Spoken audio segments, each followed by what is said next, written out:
Bonjour à tous. Ça, c'est notre deuxième séance de notre cours de résilience appliquée vers une opérationnalisation de la prise en charge individualisée de l'enfant.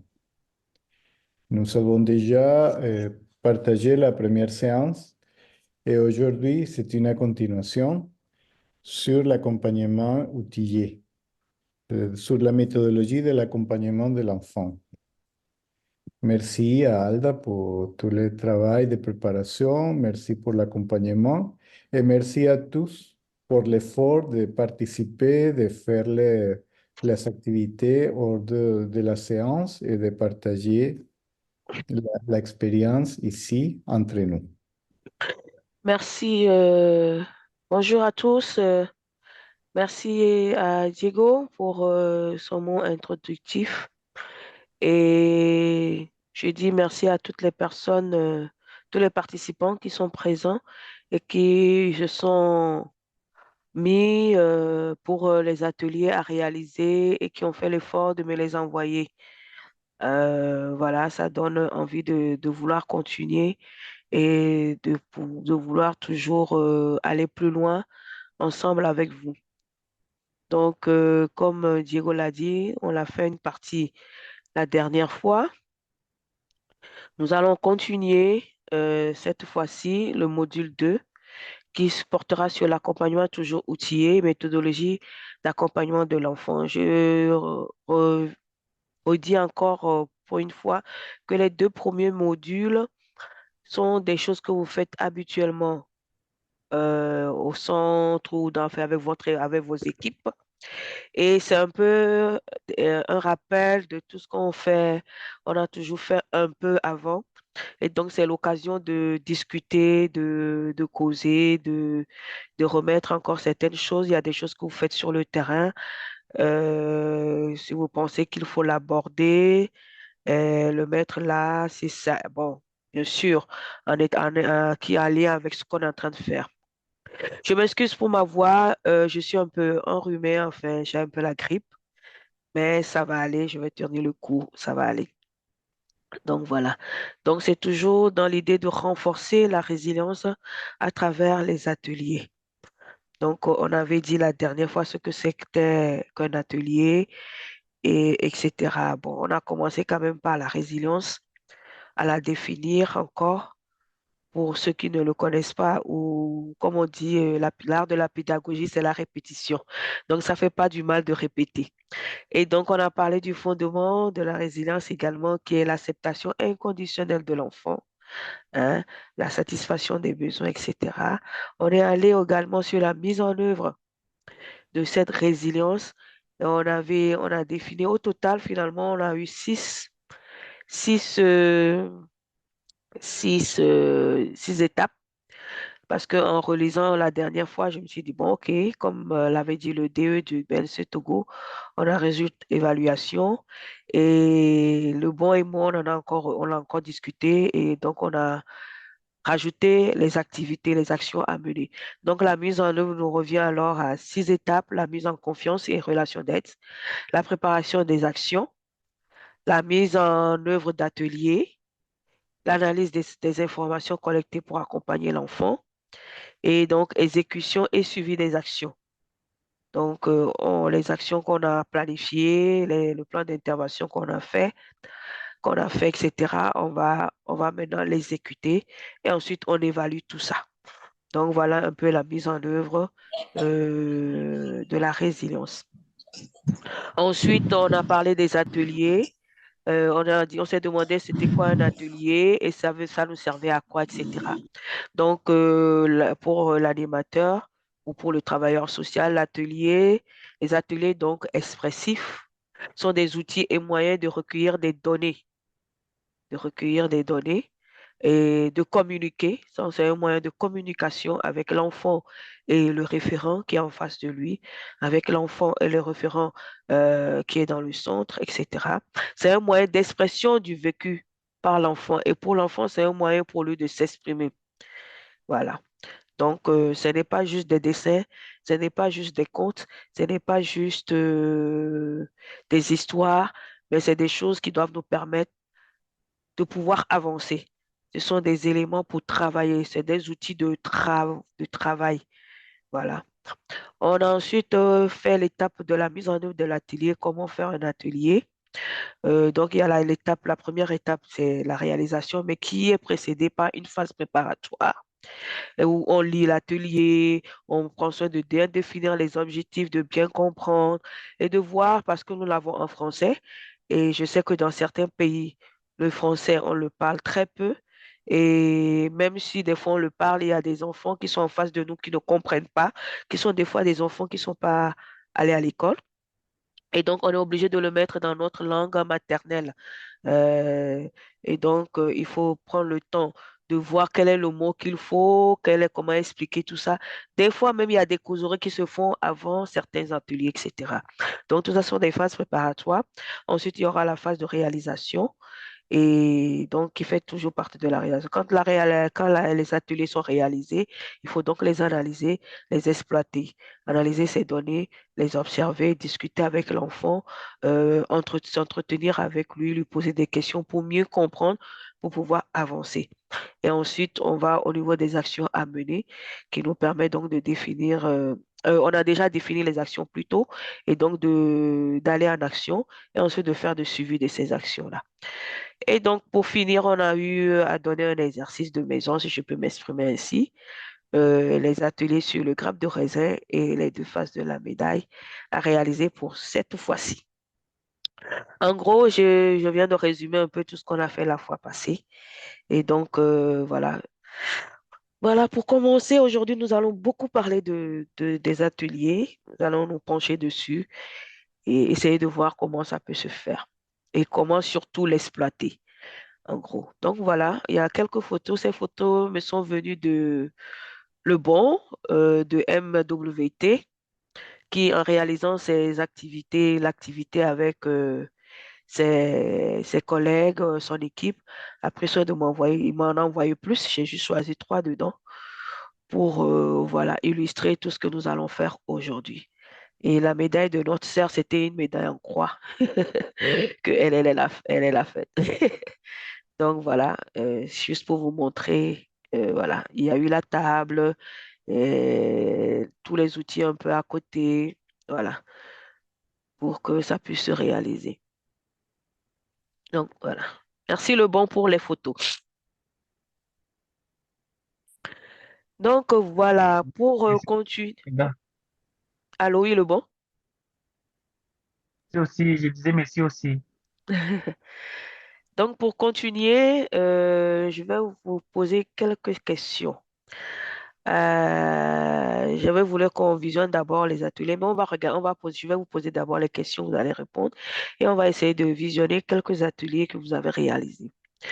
Donc, quand vous étiez dans la peau du facilitateur, ceux qui ont joué le rôle de facilitateur, comment vous vous êtes senti? La parole est à vous. Quels sont vos ressentis? Ensuite, ceux qui ont joué le rôle de l'enfant me diront aussi comment ils se sont sentis. Mais d'abord, les facilitateurs. Dans votre rôle de facilitateur, comment vous l'avez ressenti en mettant cet atelier en place? Donc, allez-y, levez vos mains, parlez, vous avez la parole. Vous avez joué le rôle de facilitateur. Oui, le bon a levé la main. Merci, le bon. Oui, merci beaucoup, Alda. Bon, moi, je peux dire que en jouant le rôle de facilitateur, il y a un sentiment là qui est difficile à expliquer parce que euh, tu veux percer, pardon, nous sommes presque à côté de l'aéroport, il y a des avions là-bas.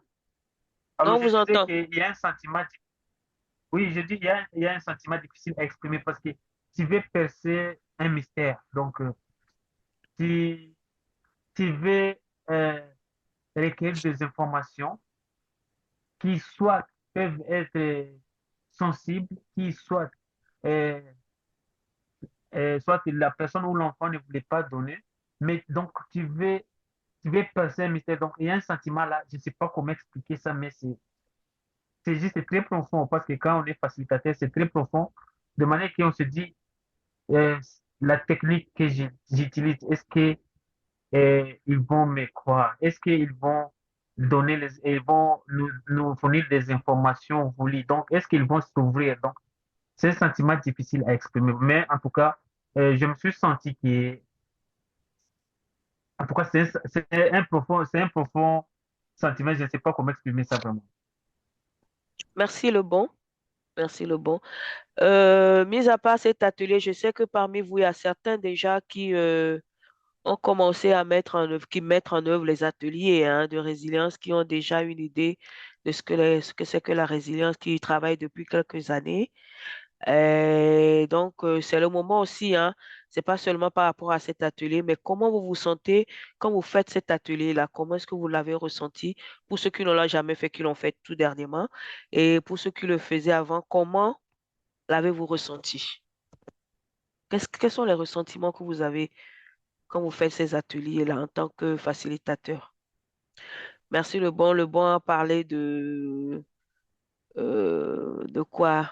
Il n'a pas évoqué le sentiment, mais il ressent quand même, il dit qu'il veut percer quelque chose. Il se demande si ça peut aller, est-ce que ce qu'il cherche, il va l'avoir ou pas. Je pense que c'est un peu ça. D'autres personnes qui veulent intervenir par rapport à ça? Alice, on vous entend très bien. Oui, je dis c'est Ruth, j'utilise le téléphone d'Alice parce que j'ai Ah, un problème de d'accord. connexion. Parfait, il n'y a pas de souci. Oui, oui. C'est qui? Aussi, C'est pas Alice, alors c'est qui? c'est Ruth. OK.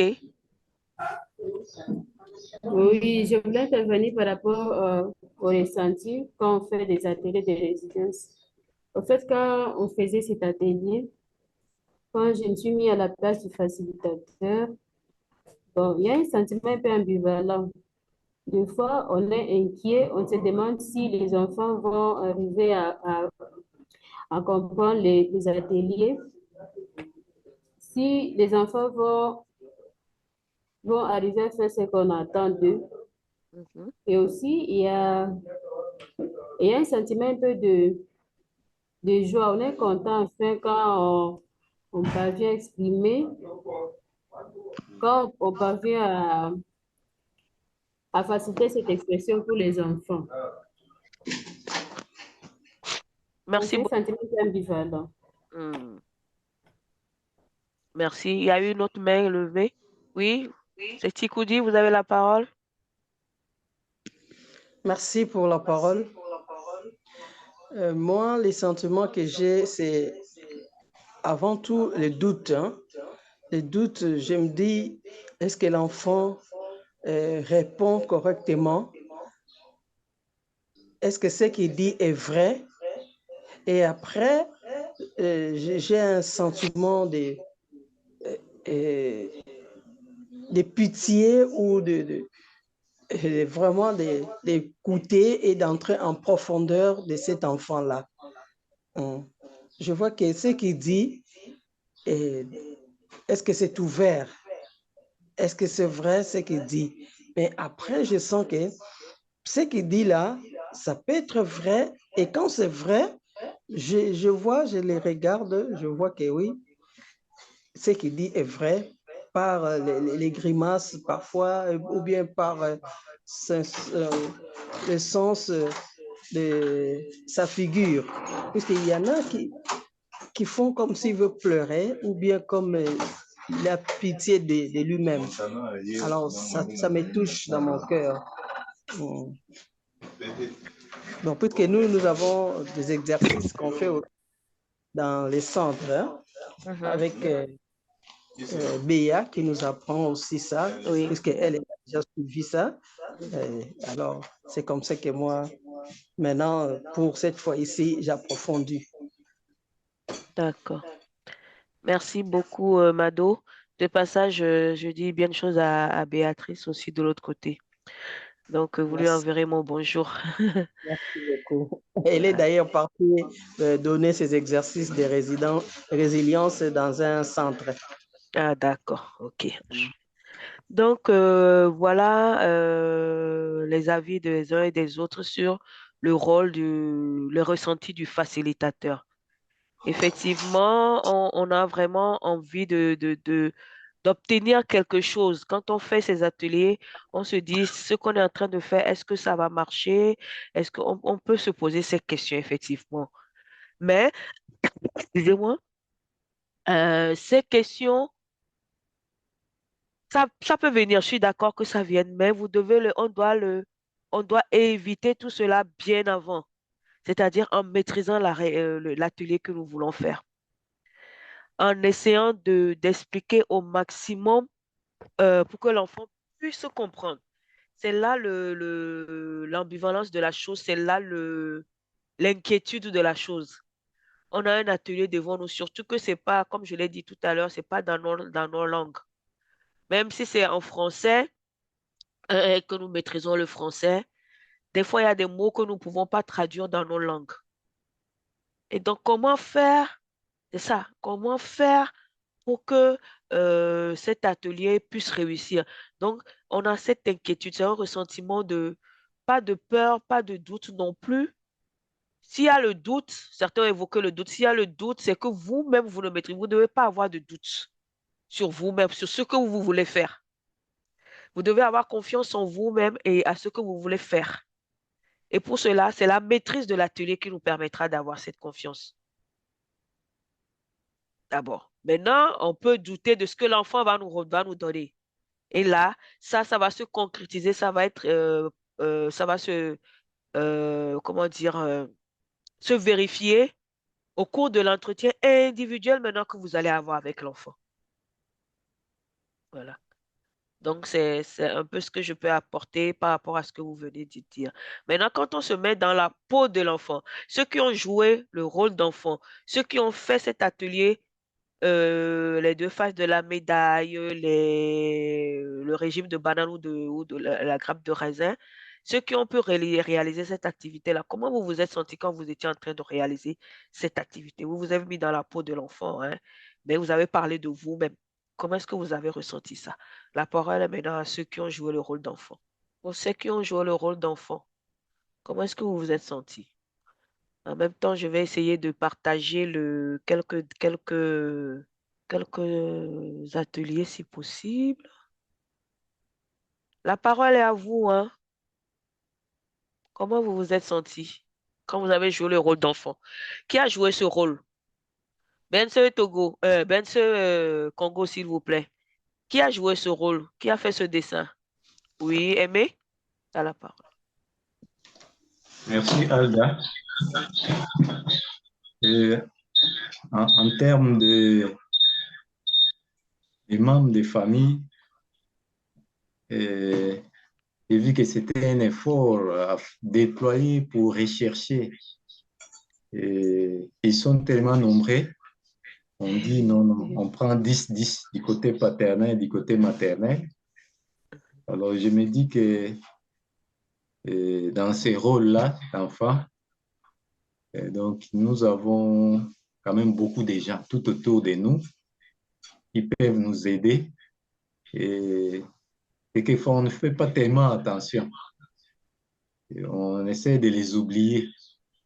Et en les citant, c'est comme si on s'est approché d'eux.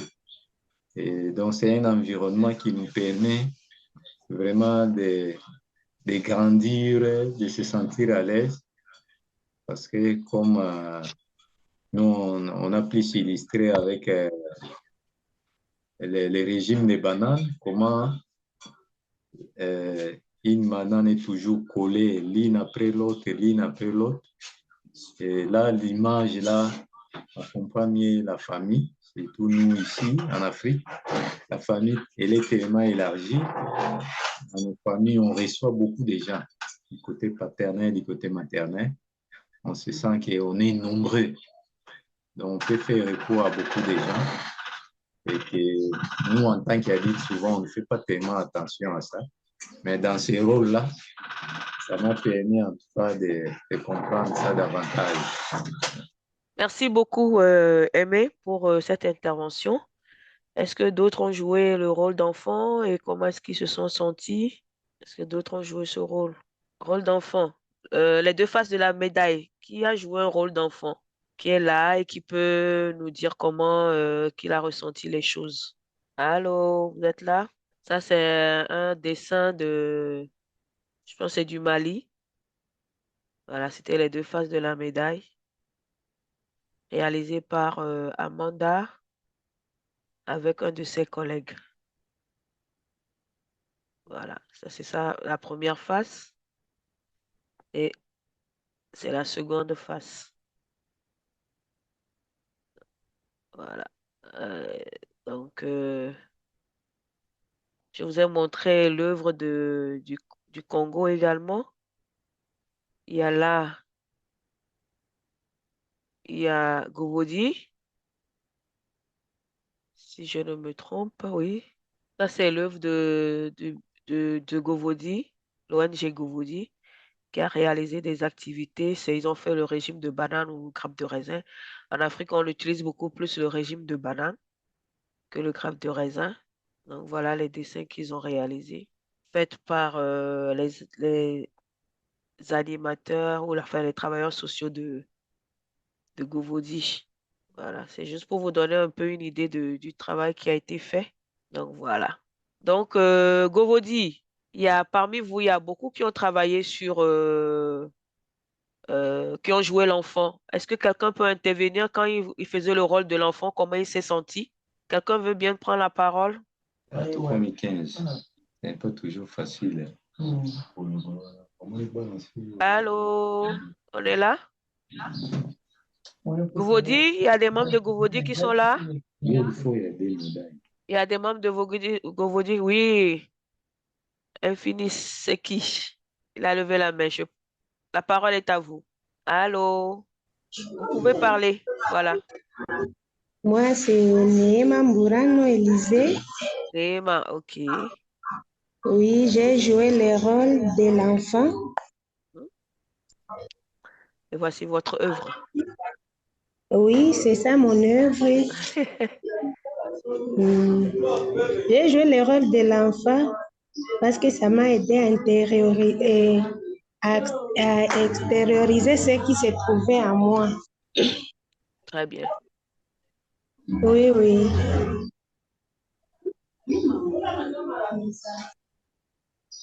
Ma famille et moi, j'ai fait le régime des bananes qui représente ma famille, les personnes qui me viennent souvent en aide en cas de difficulté.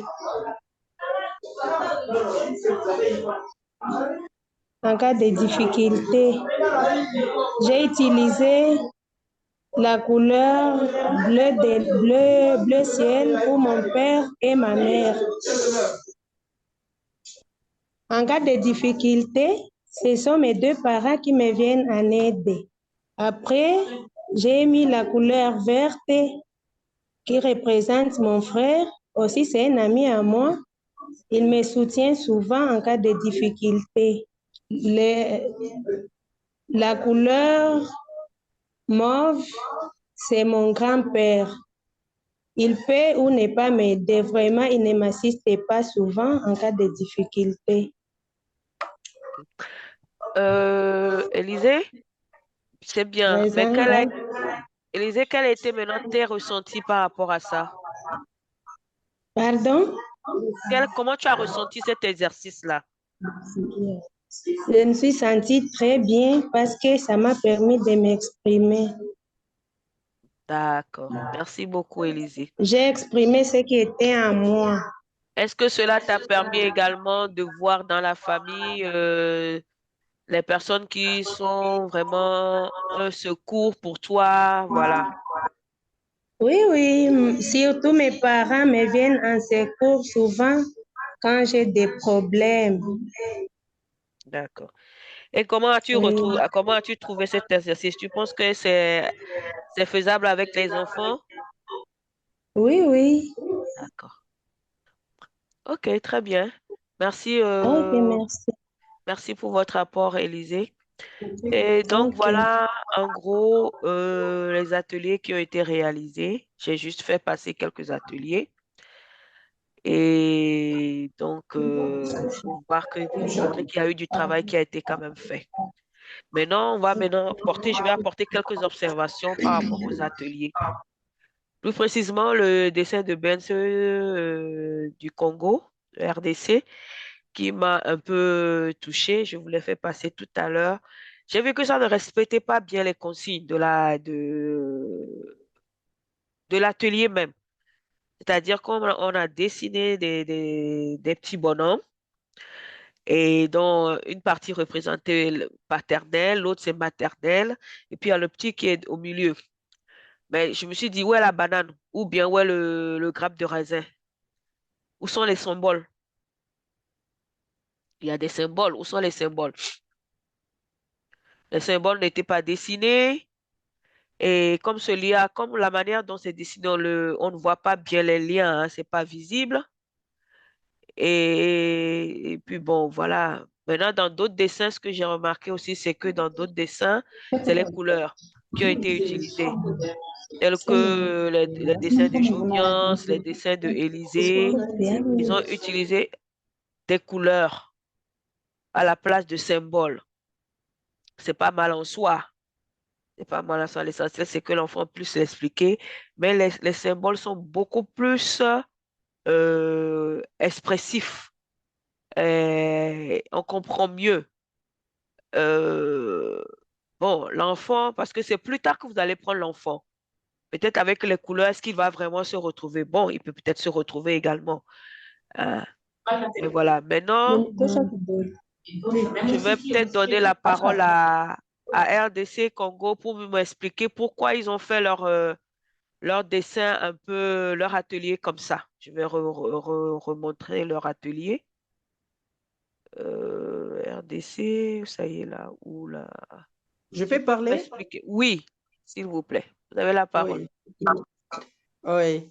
Nous n'avons pas voulu prendre la banane ou le régime de banane ou le raisin, et surtout pas le raisin, puisque nous, comme Africains, quand vous parlez des raisins, l'enfant n'arrive pas s'il n'a pas encore mangé les raisins, ni Bien parents. sûr. D'accord. Alors, la banane, nous avons comparé le régime de banane avec une famille. Alors, pour que ça soit plus explicite, comme nous parlons des parents, des humains, nous avons voulu mettre une famille, papa, maman et l'enfant. Et le régime des bananes là, nous avons vu qu'il y a des personnes qui entrent en relation avec l'enfant. C'est comme ça que nous avons ajouté les membres de famille du côté papa et les membres de famille côté maman. Tout ce monde-là entre en relation avec l'enfant. Et alors, le reste, je laisse la parole à Aimé, qui veut aussi expliquer, puisque les dessins, c'est moi qui avais réalisé. Allô, Alda? Oui, allô, Aimé? Ah, nous, on a voulu un peu innover. Comme on nous a donné la liberté de faire des ateliers, alors on s'est dit, le régime des bananes, c'est l'image que les enfants peuvent avoir et on garde ça en tête, mais on présente l'image de la famille. Comme ça, on fait toujours une transposition. On a un régime des bananes et la famille des humains physiquement et on peut petit à petit ajouter les membres des familles. C'était plutôt cette allégorie que nous, on a préféré que de mettre les régimes des bananes pour rendre notre atelier plus vivant. C'est à peu près ça. Merci beaucoup, Aimé. Merci également à... c'était Mado qui avait réalisé l'activité. Oui, c'est Mado. Oui, merci beaucoup. Mais vous voyez, quand c'est fait comme ça, c'est bien d'innover. Je suis d'accord et je suis partante qu'il faut s'adapter, innover, rester créatif. C'est ça, être travailleur social aussi. Rester créatif. Mais en même temps, il faut être créatif, mais il ne faut pas être loin de l'objectif et de ce que nous voulons atteindre, le résultat que nous voulons. Réaliser comme ceci ne montre pas vraiment bien le lien. Parce que vous êtes des intellos, vous avez eu le temps d'écrire, etc. L'enfant ne pourra pas écrire tout ce que vous avez écrit là. L'enfant ne prendra pas le temps de mettre membre de famille maternelle, membre de famille paternelle, etc. Des fois, même, ils te mettront juste tante, tante telle, ou bien il mettra le nom, ou bien il dira pas de nom. Parce que justement, des fois, on est en face des enfants qui ne, qui ne savent même pas écrire. Donc, c'est peut-être nous qui notons sur leur dessin des fois. Voilà. Ou si, comme ils ne savent pas écrire, peut-être le nom de la personne, ils peuvent mettre au moins un symbole. Quand on met un petit symbole, c'est explicite. J'ai fait l'exercice avec un centre CTO de PDR dans le temps. J'avais apprécié moi-même parce que j'ai demandé aux enfants de définir. Il y a certains qui m'ont mis un serpent, qui m'ont mis une marmite qui chauffait, c'est-à-dire un feu, etc. Et quand je leur ai demandé, l'autre qui m'a mis le serpent, que ah, ma tante là, elle est dure, elle est vraiment méchante, c'est pour ça que j'ai mis le serpent. Et l'autre qui a mis le feu, oh, c'est une dame qui boue, elle crie, elle fait des trucs, tout ça là. C'est pour ça que j'ai mis le feu, tout ça.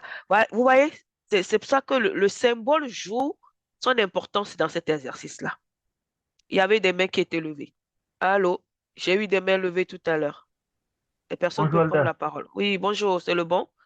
Oui, Oui, c'est les bons. oui, Bon, c'est juste un petit commentaire sur les travaux que nous ont posés les collègues de l'INSEE Kinshasa. oui, Euh, Avec cet atelier, ça nous aide aussi à relever les facteurs de risque et les facteurs de protection de l'enfant. c'est ça. Alors, l'enfant, oui, au premier là, au début de l'activité, il peut ou ne pas être ouvert. Soit il peut seulement mettre seulement les noms, il met seulement un petit signe là.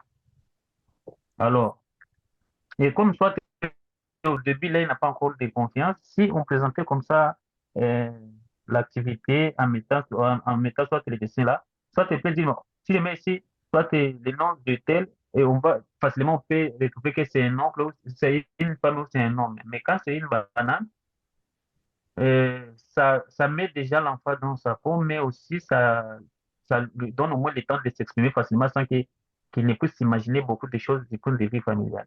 Peut-être c'est ça seulement le petit commentaire. D'accord. Merci beaucoup, le bon. Parce qu'au fait, cet atelier, c'est pas seulement on veut les membres de famille, tout simplement, mais on veut d'abord savoir le lien. On sait qu'il y a le lien paternel, il y a le lien maternel, oui. Il y a ce lien, d'accord, mais aussi, comment peut-on se servir de cette personne? Cette personne peut-elle être une ressource, une personne ressource pour moi? Quand moi, l'enfant me met un serpent pour un oncle, c'est sûr que cette personne-là, cet oncle-là ne peut pas être une personne ressource pour l'enfant. Même si ça ici doit être, si elle doit être après une personne ressource pour cet enfant, il va falloir que je travaille, que je mène des actions. Supposons qu'il n'y a personne d'autre que cet oncle. Supposons même qu'il y a peut-être même d'autres, mais l'oncle là a peut-être certaines potentialités qui doivent nous amener, nous, en tant que travailleurs sociaux, à le considérer comme une personne ressource pour cet enfant.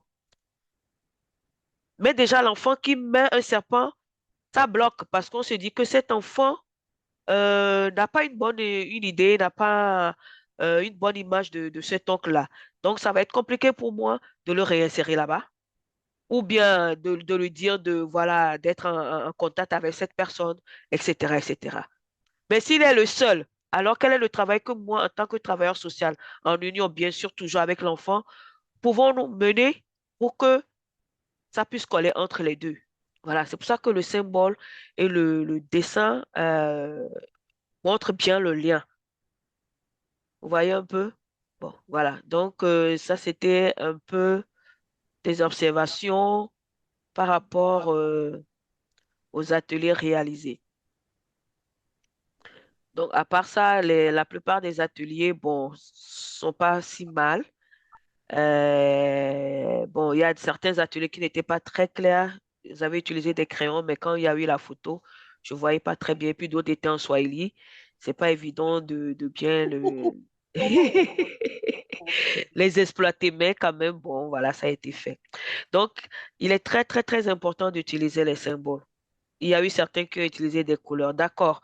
Les couleurs aussi ont leur, peut-être certains ne pourront pas dessiner, ont leur importance. Tout à l'heure, c'était Élisée qui expliquait comment elle avait mis une couleur mauve pour son grand-père, parce que voilà, il a mis une couleur verte, etc. Bon, ok, c'est vrai. Mais est-ce que les couleurs, c'est possible, hein? Mais est-ce que l'enfant plus tard se retrouvera vraiment, bon, pour dire que voilà, telle couleur je l'ai mis. Sauf si, lorsque vous avez travaillé en groupe et que lui, il devait présenter son atelier comme la manière dont Élisée l'a présenté tout à l'heure. C'est comme ça, hein, quand vous finissez en groupe, on peut essayer de présenter un peu, deux ou trois ou quatre, mais en général, comme le groupe n'est pas grand, tout le monde peut passer pour présenter son atelier. Donc, en présentant, alors là, vous allez noter. Vous prenez soin de bien noter pour ne pas que lorsque vous allez prendre cette personne ou bien cet enfant individuellement, pour ne pas qu'il dise autre chose. Voilà. En notant, peut-être quand il va commencer à dire des choses, il va vous dire maintenant que le mauve là, je l'ai mise même pourquoi. Il peut changer d'idée ou bien il se rappellerait plus. Vous allez dire, ah, c'est pas parce que tu disais, ah oui, oui, oui, oui, oui, oui. Bon, voilà, c'est ça. Effectivement, c'est pour ça que j'ai mis la couleur mauve. Et ça commence, vous allez commencer à creuser, à creuser. Il est important de ne pas déformer la logique et l'objectif de l'atelier, comme je l'ai dit tout à l'heure. C'est très, très, très important. Une fois, j'ai eu l'exemple de la Côte d'Ivoire aussi, ils m'ont fait sous l'orage. Et sous l'orage, ils ont divisé la page, la feuille. En général, quand on plie la feuille, on la plie en deux. On met en haut l'orage et on met en bas le parapluie. Eux, ils ont fait le parapluie à gauche, l'orage à droite, c'est-à-dire que voilà quoi. Mais c'est pas logique. Est-ce que l'orage, quand il pleut, ça tombe du ciel? Est-ce que ça tombe de la gauche? Bon, s'il y a du vent, d'accord, on peut dire que le vent peut venir d'une manière, mais l'orage même, c'est le ciel. C'est le ciel que nous représentons avec les nuages, avec tout ça. Le ciel ne peut pas être à gauche de moi ni à droite de moi. Vous comprenez? Là, la logique de l'objet de l'atelier n'a pas été respectée. Maintenant, si on veut utiliser, on veut parler de bouclier, ça c'est autre chose. Un bouclier, on le porte dans les bras et on fait face à l'adversaire. Mais quand c'est un parapluie, forcément, je mets le parapluie sur ma tête. Donc, je suis en bas, le parapluie est en haut là. Donc, forcément, je me protège de là-haut. Même si c'est un coup de, supposons même que ce n'est pas un tonnerre, que c'est le soleil, c'est toujours, je mets un parasoleil, c'est toujours en haut. Vous comprenez? Donc, il ne faut pas déformer la logique. Il faut surtout bien lire les objectifs de l'atelier également et mieux et bien comprendre. Même si on veut innover, même si on veut être créatif, il faut éviter d'aller, voilà quoi, de ne pas déborder, de ne pas changer les choses. Voilà, est-ce qu'il y a une intervention par rapport à ça? Alors, les questions qui se posent, c'est est-ce que le facilitateur, c'est lui qui a mal expliqué, ou bien est-ce que c'est l'enfant qui a pas bien compris? Voilà. C'est le facilitateur parce que là, quand on a un résultat qui est faussé ou bien qui ne donne pas, on se dit, ah, est-ce que c'est le facilitateur? C'est l'enfant qui a mal compris, qu'est-ce qui s'est passé? Voilà. Et que faire face alors à de telles situations? Quand on est en face d'un atelier qui n'a pas réussi, qu'est-ce que vous faites? Quand vous êtes en face d'un atelier qui n'a pas réussi, qu'est-ce que vous faites? La parole est à vous. Si vous n'arrivez, est-ce que vous avez les objectifs de l'atelier? Les ateliers que j'ai donnés, je vais voir si je peux revenir en arrière. Les ateliers qu'on a donnés à réaliser. Quand on prend les deux faces de la médaille, les deux faces de la médaille a bien un but là. Identifier les comportements d'aide et d'altruisme. Et j'ai bien dit, peut aider à créer la relation d'aide entre le facilitateur et l'enfant. Cette activité, ça peut créer une relation d'aide entre le facilitateur et l'enfant. Ça, c'est un notable, c'est juste pour vous dire quoi. Donc, l'idée, le thème, c'est quoi? C'est de renforcer les ressources externes, la relation d'aide. Donc, chaque atelier a ça, a les thèmes. Il y a les thèmes, il y a les objectifs. Il y a maintenant la manière dont vous allez les mettre en œuvre qui sont ici. le résultat attendu. Qu'est-ce que nous attendons? Voyez un peu? Donc, quand on prend cet atelier, le grappe de raisin, son objectif, c'était quoi? Soutenir le processus de prise de conscience de ses propres origines familiales et renforcer l'identité culturelle. Son sens d'appartenance. Le thème ici, c'est identité culturelle, sens d'appartenance. On sait qu'on appartient à une famille, etc. Mais le symbole joue un rôle très important ici parce que le sens d'appartenance est vrai, mais également, ce sens d'appartenance va nous aider à retrouver des membres de famille avec lesquels nous pourrons travailler. J'ai bien dit, notamment, cette allée peut t'aider à retrouver des membres de famille avec lesquels tu vas travailler. Le bon, oui, à lever la main. Oui. Et je voulais dire, euh, au cas où on a passé un atelier et qu'il y a soit on n'a pas atteint les objectifs, hein. En tout cas, chez nous, au cas où on n'a pas atteint l'objectif, on reprogramme encore l'activité parce que ces données-là, si nous sommes en train d'utiliser telle ou telle autre donnée, nous devons les atteindre. Au cas où, dans tel atelier, on n'a pas atteint l'objectif fixé, on reprogramme encore l'atelier. C'est ça, on reprogramme l'atelier avec, soit spécifiquement avec l'enfant seul, ou on remet l'enfant dans un groupe suivant qui peut-être va refaire ce même atelier-là. On le remet dans le groupe pour refaire. Mais l'idéal, c'est de refaire l'atelier. Et si vous remarquez que plusieurs n'ont pas réussi, ça veut dire que quelque part, le message n'est pas passé. C'était ça votre inquiétude du début d'ailleurs. Est-ce que l'enfant est en train de faire ce que nous voulons? Est-ce qu'on aura le résultat par rapport à ce qu'on est en train de faire? Il faut reprendre l'atelier pour avoir les éléments que vous souhaitez avoir. Et comment l'éviter? C'est vraiment de lire. On vous a envoyé, pour la plupart, je crois, vous avez quand même un manuel où il y a les ateliers dedans. Prenez de temps en temps le temps de le lire, même s'il n'y a pas d'atelier programmé, faites la lecture en groupe, essayez de voir, essayez de mettre ça dans vos langues pour mieux voir, ah, dans cette situation, qu'est-ce que je vais dire en Mina? Dans cette situation, qu'est-ce que je peux dire en Swahili? Dans cette situation, qu'est-ce que je vais dire en Lingala, etc. Essayez de mettre ça dans votre dialecte pour pouvoir, voilà. Et chez nous, peut-être dans notre ethnie ou bien dans notre pays, est-ce que ça, là, c'est représentatif? Qu'est-ce qu'on peut mettre à la place? C'est parce que le grappe de raisin n'est pas bien connu chez nous. C'est pour ça on a opté pour la banane. On peut opter également pour le régime de, comment on appelle? De noix de palme. Vous voyez, ça aussi, c'est un peu groupé comme, voilà. Il y a d'autres choses, vous pouvez prendre d'autres éléments et au fur et à mesure que vous avancez, et les ateliers que vous avez, si vous voyez qu'il y a des dessins que vous pouvez adapter et qui vont bien correspondre à l'objectif que vous voulez et à votre réalité, on n'hésite pas à le faire quoi, pour faire comprendre. Voilà. Mais l'essentiel, c'est que ça reste dans la logique et dans l'objectif de l'atelier. Voilà. Maintenant, il faut être créatif. À vous de voir avec les enfants avec lesquels vous travaillez, vous pouvez créer d'autres ateliers. J'ai eu, c'était PDR, oui, oui, qui m'ont fait un atelier qu'on utilise aujourd'hui, euh, qui est très bien aussi. Donc, voilà. Donc, il est important aussi de mettre à la disposition de l'enfant tout le matériel nécessaire. J'ai eu à travailler avec certains groupes qui, quand ils viennent, les enfants sont là, on met juste des feuilles et des crayons. Ouais, pas de crayons de couleur même, juste de crayons noirs. Mais vous ne donnez pas la possibilité à l'enfant d'être créatif.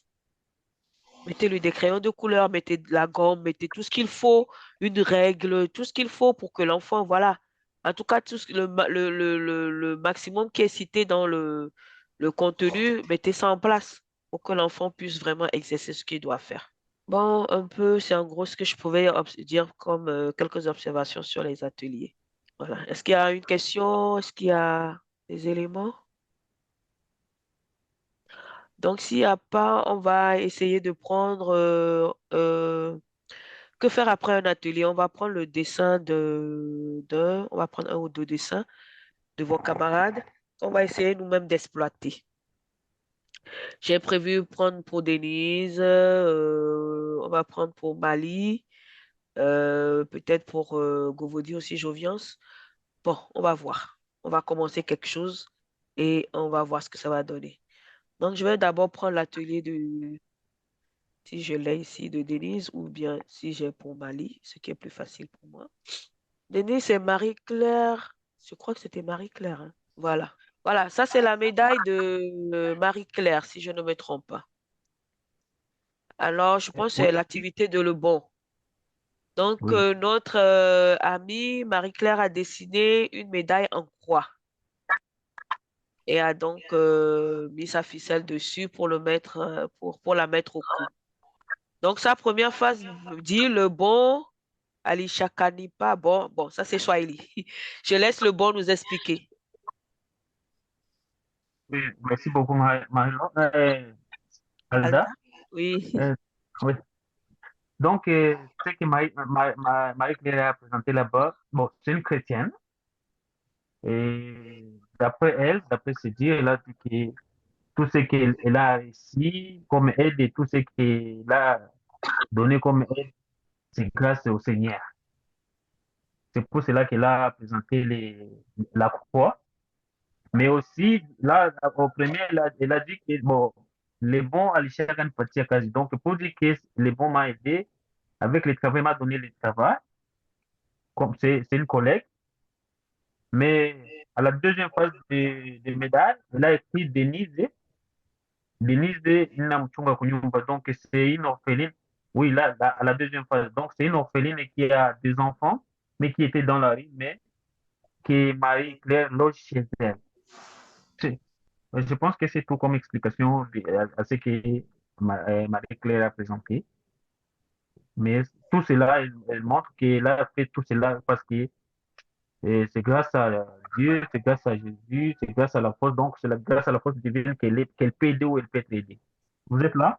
Désolée, j'avais mon micro fermé. Si je comprends bien, c'est Denise qui l'a aidé pour la première phase. Non, pour la première phase, elle montre que soit c'est les bons qui lui a donné les boulots. Oui.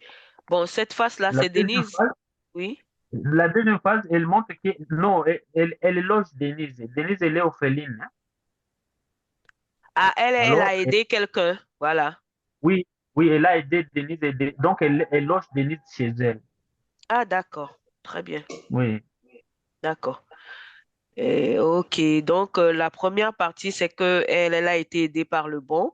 Et la deuxième partie, oui. elle a aidé une petite fille, enfin, une fille orpheline, Denise.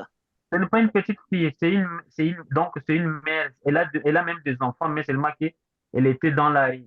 Alors, elle a accueilli Ah, chez elle d'accord. avec elle, la maman et ses enfants à la maison chez elle. Ok. Oui, mais pour être vraiment précis là, donc elle montre que tout ce qu'elle peut recevoir comme aide ou tout ce qu'elle peut donner comme aide, c'est grâce à Jésus, c'est grâce à Dieu. C'est Hmm. pour cela qu'elle a mis la croix. D'accord. Vous voyez, Oui, déjà par cet atelier, il y a la foi de la personne qui apparaît, hein. Là, on a la spiritualité qui apparaît. Donc, ça, c'est pour vous dire que à partir d'un atelier, on peut avoir de nombreuses révélations. On peut avoir des données énormes. Donc, ça veut dire que avec Marie-Claire, on peut jouer, ou bien ça dit jouer entre griffes, hein, on peut travailler avec elle sur son côté spirituel également pour la mener à avancer. Voilà, on peut travailler également sur ça. effectivement. Ouais. Ça, c'est pour vous dire que c'est juste, alors que ce qu'on cherchait seulement dans cet atelier, c'est juste son côté, quel est le ressenti quand elle a été aidée et quel est le ressenti quand elle a aidé une personne. Et donc, leur expliquer à la fin qu'on doit s'entraider entre nous, etc., etc. Donc, voilà. Mais déjà, on retrouve même autre chose. On a d'autres données que peut-être que si on était assis, on n'aurait pas. Mais alors, est-ce qu'elle est là avec nous? Elle n'est pas avec nous pour nous dire comment est-ce qu'elle a ressenti ça. Oui, aujourd'hui, donc aujourd'hui, c'est mardi. Ils sont au terrain, ils sont en train de préparer un complément alimentaire aux enfants déplacés. D'accord. Donc, Oui. c'est un peu ça. On peut prendre un autre atelier. euh, ou bien je vous montre les questions qu'il faut peut-être poser qu'à chaque fois qu'on a des ateliers devant nous. Comme ça, vous allez mieux comprendre la situation un peu. Alors, quand on prend le grappe de raisin, les questions que l'on peut se poser, c'est quels sont les liens entre toi et ces personnes? Parce qu'on veut la cohésion de la famille, on veut identifier une personne ou on veut retrouver quelqu'un pour cet enfant. Alors, on se demande, quand je prends le cas de, je sais pas, un atelier, je dis, mais entre toi et ton papa, quel est le lien que vous avez?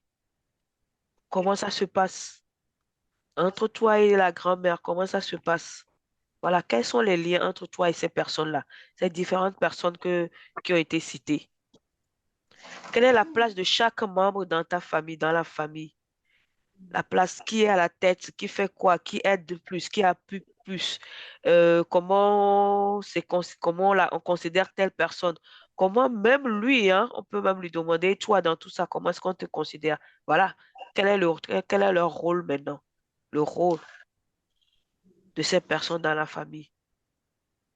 Et certains diront, oh, mon papa, lui, c'est lui qui finance, c'est lui qui est le débourseur d'argent, qui envoie, qui travaille, qui envoie. À part ça, il ne regarde plus, il ne sait pas ce que ça se passe. C'est ma mère qui tient tout le rôle dans la maison. C'est elle qui s'occupe de notre instruction, pas côté financier, mais qui nous accompagne, etc. Vous voyez? Et ça nous amène à savoir sur qui on peut compter, comment ça peut se passer. Ou c'est ma mère qui est en train de faire une activité génératrice de revenus, c'est elle qui vend et avec ça, elle essaie de nous nourrir, etc. Voilà. Et toi, comment les considères-tu? Et ces enfants, et ça là. C'est là le rôle, le symbole va encore jouer. Comment considères-tu ton papa? Comment considères-tu d'autres mettront des symboles, d'autres mettront des... voilà. Ah, j'ai mis, vous voyez, j'ai mis le serpent parce que cette tante-là, je la considère comme, voilà, une méchante. Que signifie chaque symbole? Voilà les questions. Que signifie chaque symbole? Quel est le degré de relation avec chaque membre? Avec qui tu t'entends le plus? Ah, avec mon grand frère là qui a épousé. Voilà, je m'entends très bien avec lui. Sa femme m'aime bien. Voilà. Excusez-moi. Voici pour le grappe de raisin les différentes questions que nous pouvons poser pour faire l'entretien individuel avec l'enfant, pour analyser les dessins. Il y a des questions par rapport à ça? Excusez-moi, je suis un peu grippée là. Est-ce qu'il y a des questions? S'il n'y en a pas, je continue. Avec l'entretien individuel par rapport à la face de médaille, qui as-tu aidé? Quels étaient vos liens? Les personnes qui t'a aidé là. La personne qui t'a aidé, c'est quel lien tu as avec cette personne? Comment as-tu senti le fait d'avoir aidé quelqu'un? Pour ça, je disais malheureusement pour le dessin de Marie-Claire, elle n'était pas là, mais je voulais lui demander, mais comment est-ce qu'elle a ressenti le fait qu'elle soit en train d'aider Denise? Voilà. Es-tu toujours en contact avec cette personne? Voilà, si une personne vous a aidé et que ça vous a vraiment marqué jusqu'au point où vous pouvez mettre ça sur une médaille, l'idéal, c'est d'être avec cette personne, d'être toujours en contact avec cette personne. Si vous avez perdu son contact, OK, comment pouvons-nous le retrouver? Ça nous aide, nous, encore en tant que travailleurs sociaux, parce que on se dit dans la famille, si on trouve personne dans la famille, ça peut être un membre de famille qui l'a aidé aussi, hein, mais si on ne trouve personne, la personne qui est vraiment ailleurs, qui l'a aidé, si on arrive à le retrouver, cette personne peut constituer une personne ressource pour cet enfant. Oui, le bon a levé la main. Oui, oui, oui, je voulais dire ceci. Je lui ai posé les mêmes questions hier, hein, mais pour ce qui est la relation avec Denise, elle m'a dit qu'il y a quelque temps qu'il avait affilié Denise dans une ristourne. Et donc, chaque fois qu'il y a réunion de cette ristourne, ils sont toujours en contact, ils discutent et partagent. Et ça veut dire que le lien est gardé, le contact est là. Voilà. Qui est cette personne qui t'a aidé? C'était dans quelles circonstances? Comment tu t'es senti quand il t'a aidé? Maintenant, la personne qui a aidé. D'abord, la question est quand toi tu as aidé et la personne qui t'a aidé. Cette personne est encore là? Tu sais où il vit? Pourrait-on nous mettre en contact avec lui? Vous voyez? Cette personne est encore là? Oui, oui, oui, oui. L'enfant te dira oui, oui, oui, oui, oui. Ou bien oui, mais je ne sais pas où il vit. Bon, Là, on est coincé. Ah oui, oui, oui, il est là, je sais où il vit. Très bien. Est-ce qu'on peut se mettre en contact avec lui? En général, si c'est une personne qui l'a vraiment aidé, il dira oui. Ou sauf s'il craint, il a peur, il dira non. Bon, maintenant à vous de creuser. Pourquoi non? Si cette personne t'a vraiment aidé, pourquoi tu ne veux pas qu'on se mette en contact? Quelles sont les raisons? Parce que on peut trouver d'autres personnes qui peut-être ne sont pas, parce que j'ai dit là tout à l'heure que des fois, on ne trouve personne au niveau de la famille, mais on peut trouver d'autres personnes. Et cette médaille nous aide aussi à Désolée, je suis enrhumée. Cette personne, désolée, cette personne nous aide également à avoir des ressources sur qui on peut compter pour le retour de l'enfant, pour la réinsertion de l'enfant, etc. Et ça peut être aussi une personne qui peut nous aider pour son suivi scolaire ou son suivi à l'atelier, etc. C'est une personne ressource. Voilà. Voilà. Est-ce qu'au niveau de ça, vous avez une question également? Il n'y a pas de question? Excusez-moi pour ma voix, hein. Est-ce qu'il y a une question? Vous voyez un peu comment ça se déroule, les entretiens individuels? Comment est-ce qu'on peut le faire avec ces questions? Et au fur et à mesure, ce sont des questions qui sont là, mais au fur et à mesure que vous faites l'entretien, d'autres questions peuvent revenir par rapport à la question, à la réponse de l'enfant, hein. Et c'est à partir de là maintenant, vous allez commencer à planifier, à avoir des idées sur les actions à mener, comment intervenir. Alors, si cette personne est vie, je coche quelque part, ah, il faut que j'ai l'adresse. Ou bien on peut lui demander en même temps, tu peux me donner l'adresse? Ça veut dire que je devais, je dois. Est-ce que tu penses que je peux rendre visite? Oui, peut-être même on peut aller avec l'enfant, hein. On va aller ensemble, comme ça il sera content de te voir, pourquoi pas? Voilà. Vous voyez un peu?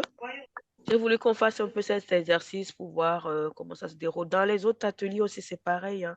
Il y aura des petites questions que vous allez revenir en entretien. Je disais que la résilience, c'est un groupe, mais c'est beaucoup individuel.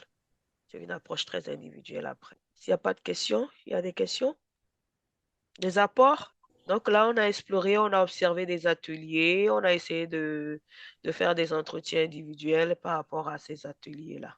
Et donc, je disais que quand on fait tout ça, on arrive à l'élaboration d'un plan d'intervention et avec l'enfant. Est-ce qu'il y a des questions un peu avant ça, avant qu'on arrive au plan Oui, il y d'intervention? a des questions. Oui, les questions sont les bienvenues. Alda, moi je vais. C'est Mado? Pardon. Oui, c'est Mado. Oui, Mado, je t'entends. Oui, Alda, moi je viens de découvrir que Oui. les questions que vous avez posées ici après l'atelier, on dirait que c'est ce que nous avions idée et que nous avons utilisé pendant l'atelier. Est-ce que cette façon-là est mauvaise ou bien comment? Non, elle n'est pas mauvaise.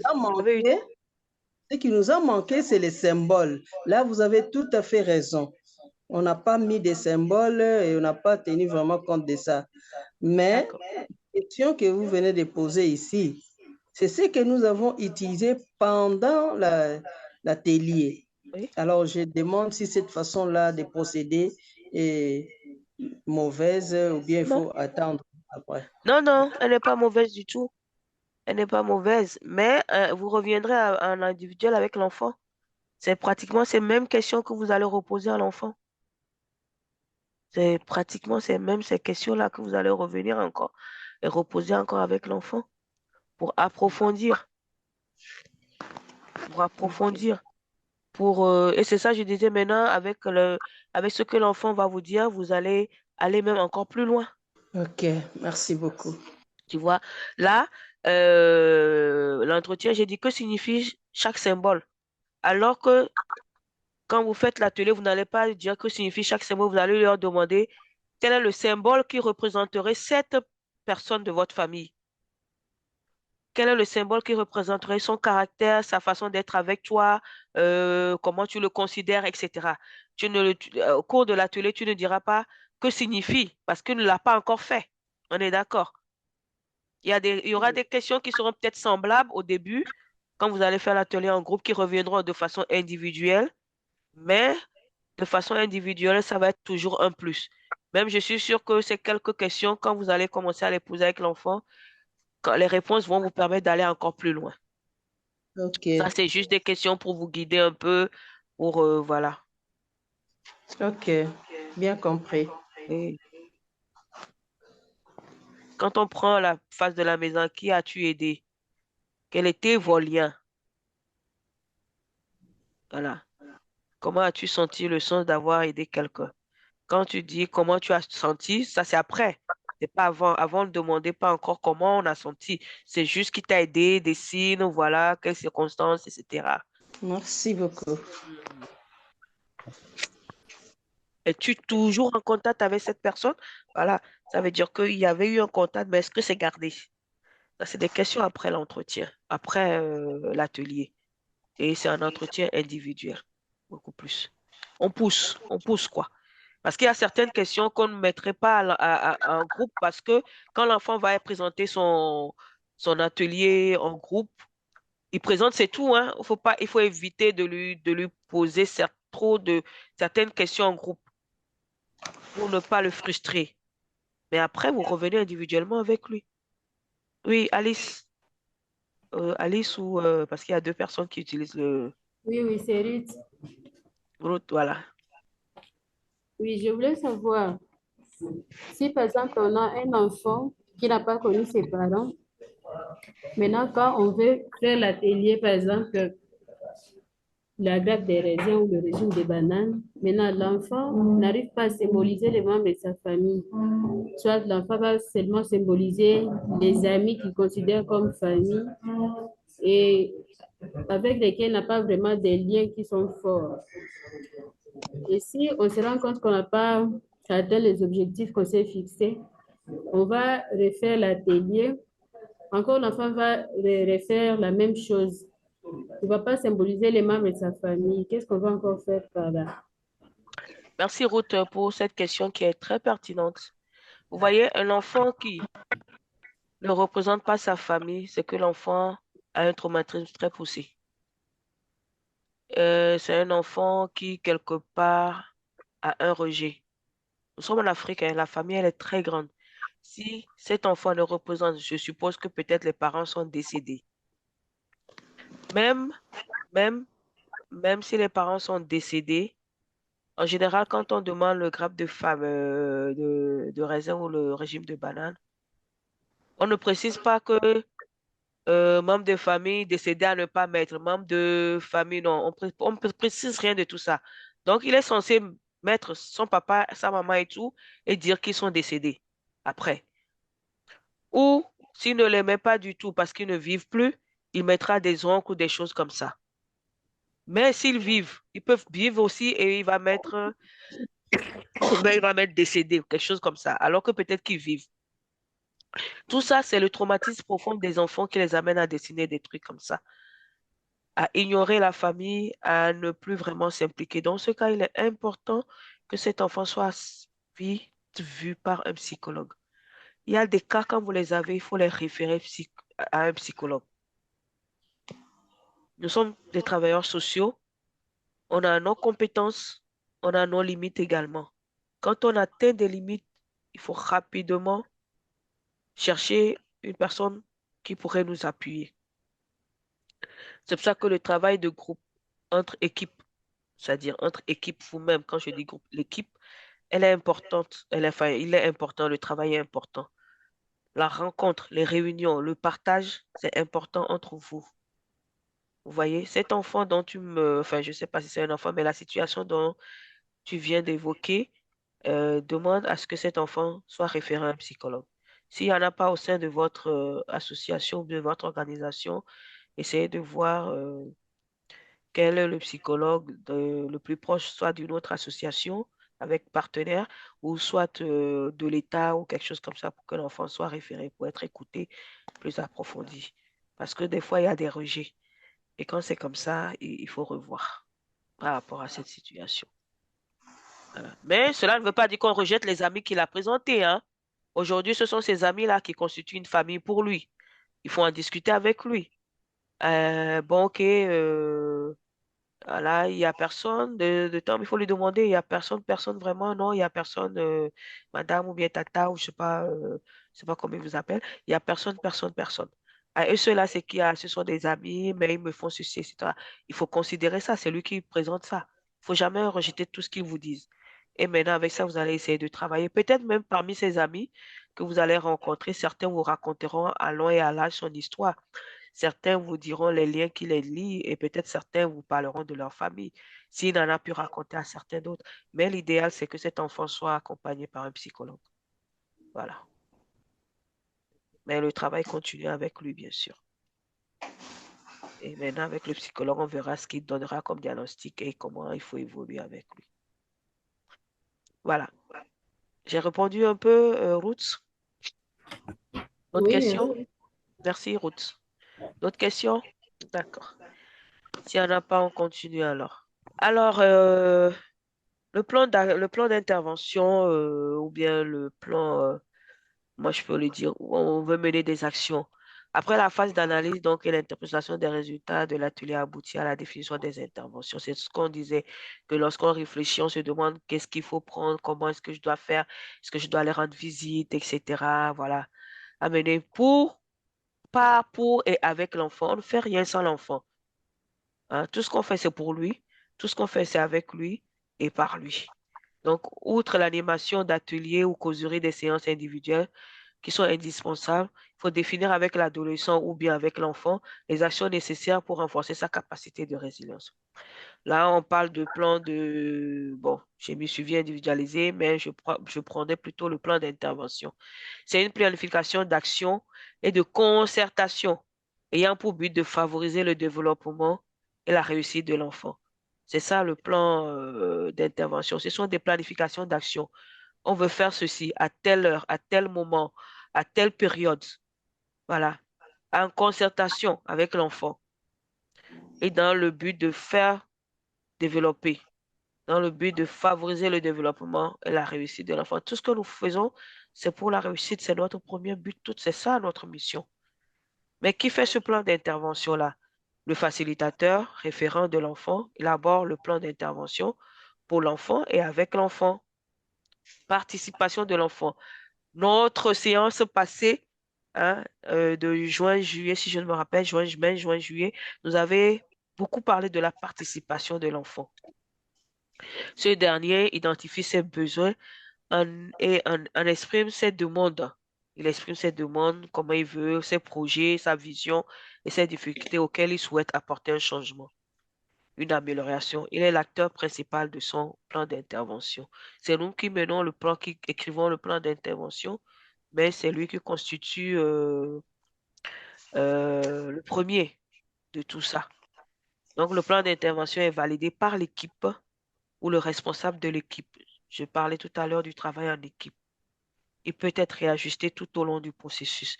D'où vient l'évaluation dont parlait le DE du BNCE Togo la dernière fois, le mardi passé. Donc, si on veut vraiment que ce plan soit réajusté, il faut l'évaluer. Il faut évaluer ce plan. Il faut évaluer donc les actions que nous menons. Et c'est pour ça que j'ai gardé finalement encore l'évaluation dont il a parlé la dernière fois. Donc, il faut évaluer qu'est-ce qui a marché, qu'est-ce qui n'a pas marché, pourquoi ça n'a pas marché, qu'est-ce que nous pourrons maintenant faire par rapport à ça. Donc, en gros, bon, le plan d'intervention, que mettre dans ce plan? Qu'est-ce qu'on met dans un plan d'intervention? Il y a l'objectif général, toujours défini avec l'enfant. Il y a un ou des objectifs spécifiques. Il y a les activités qui sont en lien à ces objectifs-là. Hein, les moyens que nous avons pour mettre en marche, pour réaliser, pour aboutir à cet objectif-là, les personnes qui vont être impliquées, les personnes ou bien les responsables de cette activité et les personnes qui vont être impliquées dedans, l'échéancier, c'est-à-dire les dates, le temps que nous mettons pour faire ça, ou bien quand est-ce que nous allons le faire, les difficultés, les résultats et observations, commentaires. Voilà. Le plan d'intervention aide le travailleur social à établir une démarche pour une évolution de la situation. Nous voulons que la situation de l'enfant évolue. Ça aide à mieux gérer la situation de chaque enfant. Donc, c'est chaque enfant avec son plan d'intervention. Avoir une vision commune des interventions à mettre en place. Il faut que vous et l'enfant, vous ayez une vision commune et que vous tous, même au niveau de l'équipe, vous sachiez que pour tel enfant, il est bon de faire ça. Vous savez, toutes ces choses-là, quand on écrit, quand on met en place, quand on a le dossier de l'enfant qui est bien suivi, c'est très simple. Ça nous facilite, nous, la tâche en tant que travailleur social. Ça permet également à d'autres de suivre facilement. Quand vous partez, il y a une trace qui est là et ça permet à celui qui arrive, qui prend la relève de suivre. Vous-même, vous pouvez suivre facilement. Je me rappelle, mes premiers plans d'intervention, vraiment, ça fait très longtemps. Là, j'étais au centre d'Avutokpa, un centre qui accueillait des filles. Et c'était mon premier coordonnateur qui m'avait dit, mais Alda, est-ce que tu arrives, tu fais des plans d'intervention pour tes enfants au centre? J'ai dit, ben non. Il dit, mais ce serait intéressant d'y penser et il faut le faire comme ça. On sait que j'avoue que ça m'a beaucoup aidé. Je n'oublie pas parce que j'ai eu des coordonnateurs qui étaient assez et des gens qui étaient assez bien. Donc, il m'a dit, mais fais des plans d'intervention. Et j'ai fait, si aujourd'hui on arrive à avoir ces archives, malheureusement, il n'y avait pas l'ordinateur comme ça dans le temps, j'écrivais beaucoup. On doit retrouver des éléments encore sur ça, chaque enfant. Et quand je transférais mon dossier à Lomé, parce que moi je suis dans un village, quand je transférais à la capitale à Lomé pour mes collègues qui doivent réinsérer certains enfants qui doivent les suivre, c'était également leur suivi. Et parce que j'avais ma conclusion aussi à la fin, vous voyez? Donc, en gros, c'est ça. Donc, le plan d'intervention prend en compte les forces de l'enfant, ses ressources, ses valeurs, ses habiletés, ses croyances, ses relations, ses aspirations. C'est important. Tout à l'heure, il y a sur la croix, la médaille, elle a dessiné une croix. Moi, j'ai juste mis une médaille, j'ai mis même un truc rond. Ça pouvait être autre chose. On a donné la latitude de dessiner la médaille qu'il voulait. Et sans vous mentir, moi, je ne voyais pas une croix. Hein. Je n'ai pas pensé que quelqu'un allait me dessiner une croix ou autre chose. Et, il y a eu vraiment différentes sortes de médailles avec les ateliers de Le Bon. Moi, j'y ai pas pensé. J'avais toujours en tête cette médaille en forme, voilà, la forme en cercle là. Et voilà. Mais on pouvait effectivement, l'enfant peut faire son choix de médaille. Hein. Et le choix de médaille, justement, on vient de le voir, transférer la foi de la personne. Et il faut en tenir compte quand c'est comme ça, quand l'enfant révèle sa foi. Et même s'il ne le révèle pas dans le je suis, dans les ressources de l'enfant, dans les ressources de je suis, il y a cette valeur-là, cette croyance-là, cette aspiration, c'est ce que l'enfant a, qui constitue des valeurs. Même s'il ne le manifeste pas, il y a forcément quelque chose. D'autres te diront, chez moi, je sais pas moi, on a telle croyance, donc moi j'ai peur de faire ceci, parce que si je fais ça, en griffe, bon, je sais pas, le vaudou que nous on a à la maison va faire cela, etc. Et tout ça constitue l'être qui est en face de vous. Et parce qu'il y croit, il faut en tenir compte. Voilà. Donc, j'ai donné un exemple de plan d'intervention. Il y en a d'autres. On peut en faire d'autres. Moi, c'est juste un exemple que je vous ai donné. À partir de ici, vous pouvez vous en servir pour améliorer cela selon et adapter ça selon votre. Voilà. Donc, j'ai mis code ou nom. Des fois, certains utilisent des codes. Des fois, c'est des noms de l'enfant. La date, l'intervenant, c'est-à-dire la personne référente. Et l'objectif général. L'objectif spécifique 1. Alors, par rapport à cet objectif spécifique 1, quelle est l'activité, quel est le moyen que j'ai, quelle est la personne qui est impliquée, et chez l'échéancier, les résultats, les difficultés ou défis et l'observation. Donc, bon, je sais pas, on peut donner un exemple. Qui peut donner un exemple? On peut prendre le cas de Trem, notre cas la dernière fois de Trem. Qu'est-ce qu'on avait dit comme objectif?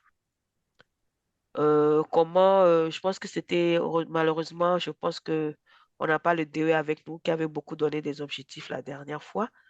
Donc, par rapport à cet enfant, quelle activité on peut mener, quels moyens on a, quelles sont les personnes impliquées. Quand on parle de personnes impliquées, il y a nous-mêmes, il y a les parents. Ça, c'est une tante, un oncle, un parent. Euh, Nous-mêmes en tant qu'institution.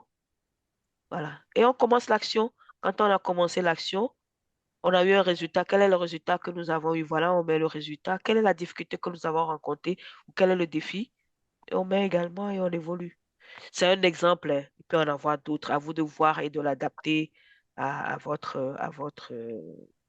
niveau. Voilà. Il y a d'autres qui sont plus simples, il y a d'autres qui sont plus compliqués. Est-ce qu'il y a des questions par rapport à tout ça? La parole est à vous. Des questions? Apports? Pas forcément des questions, des apports aussi, hein, par rapport à ce plan d'intervention.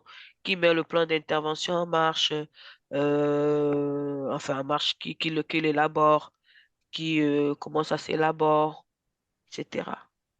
Est-ce que moi, quelqu'un a déjà fait un plan d'intervention? Comment ça a été? Ça ressemble un peu à ce que j'ai montré là ou c'est carrément autre chose? Non, comme dans plan d'intervention.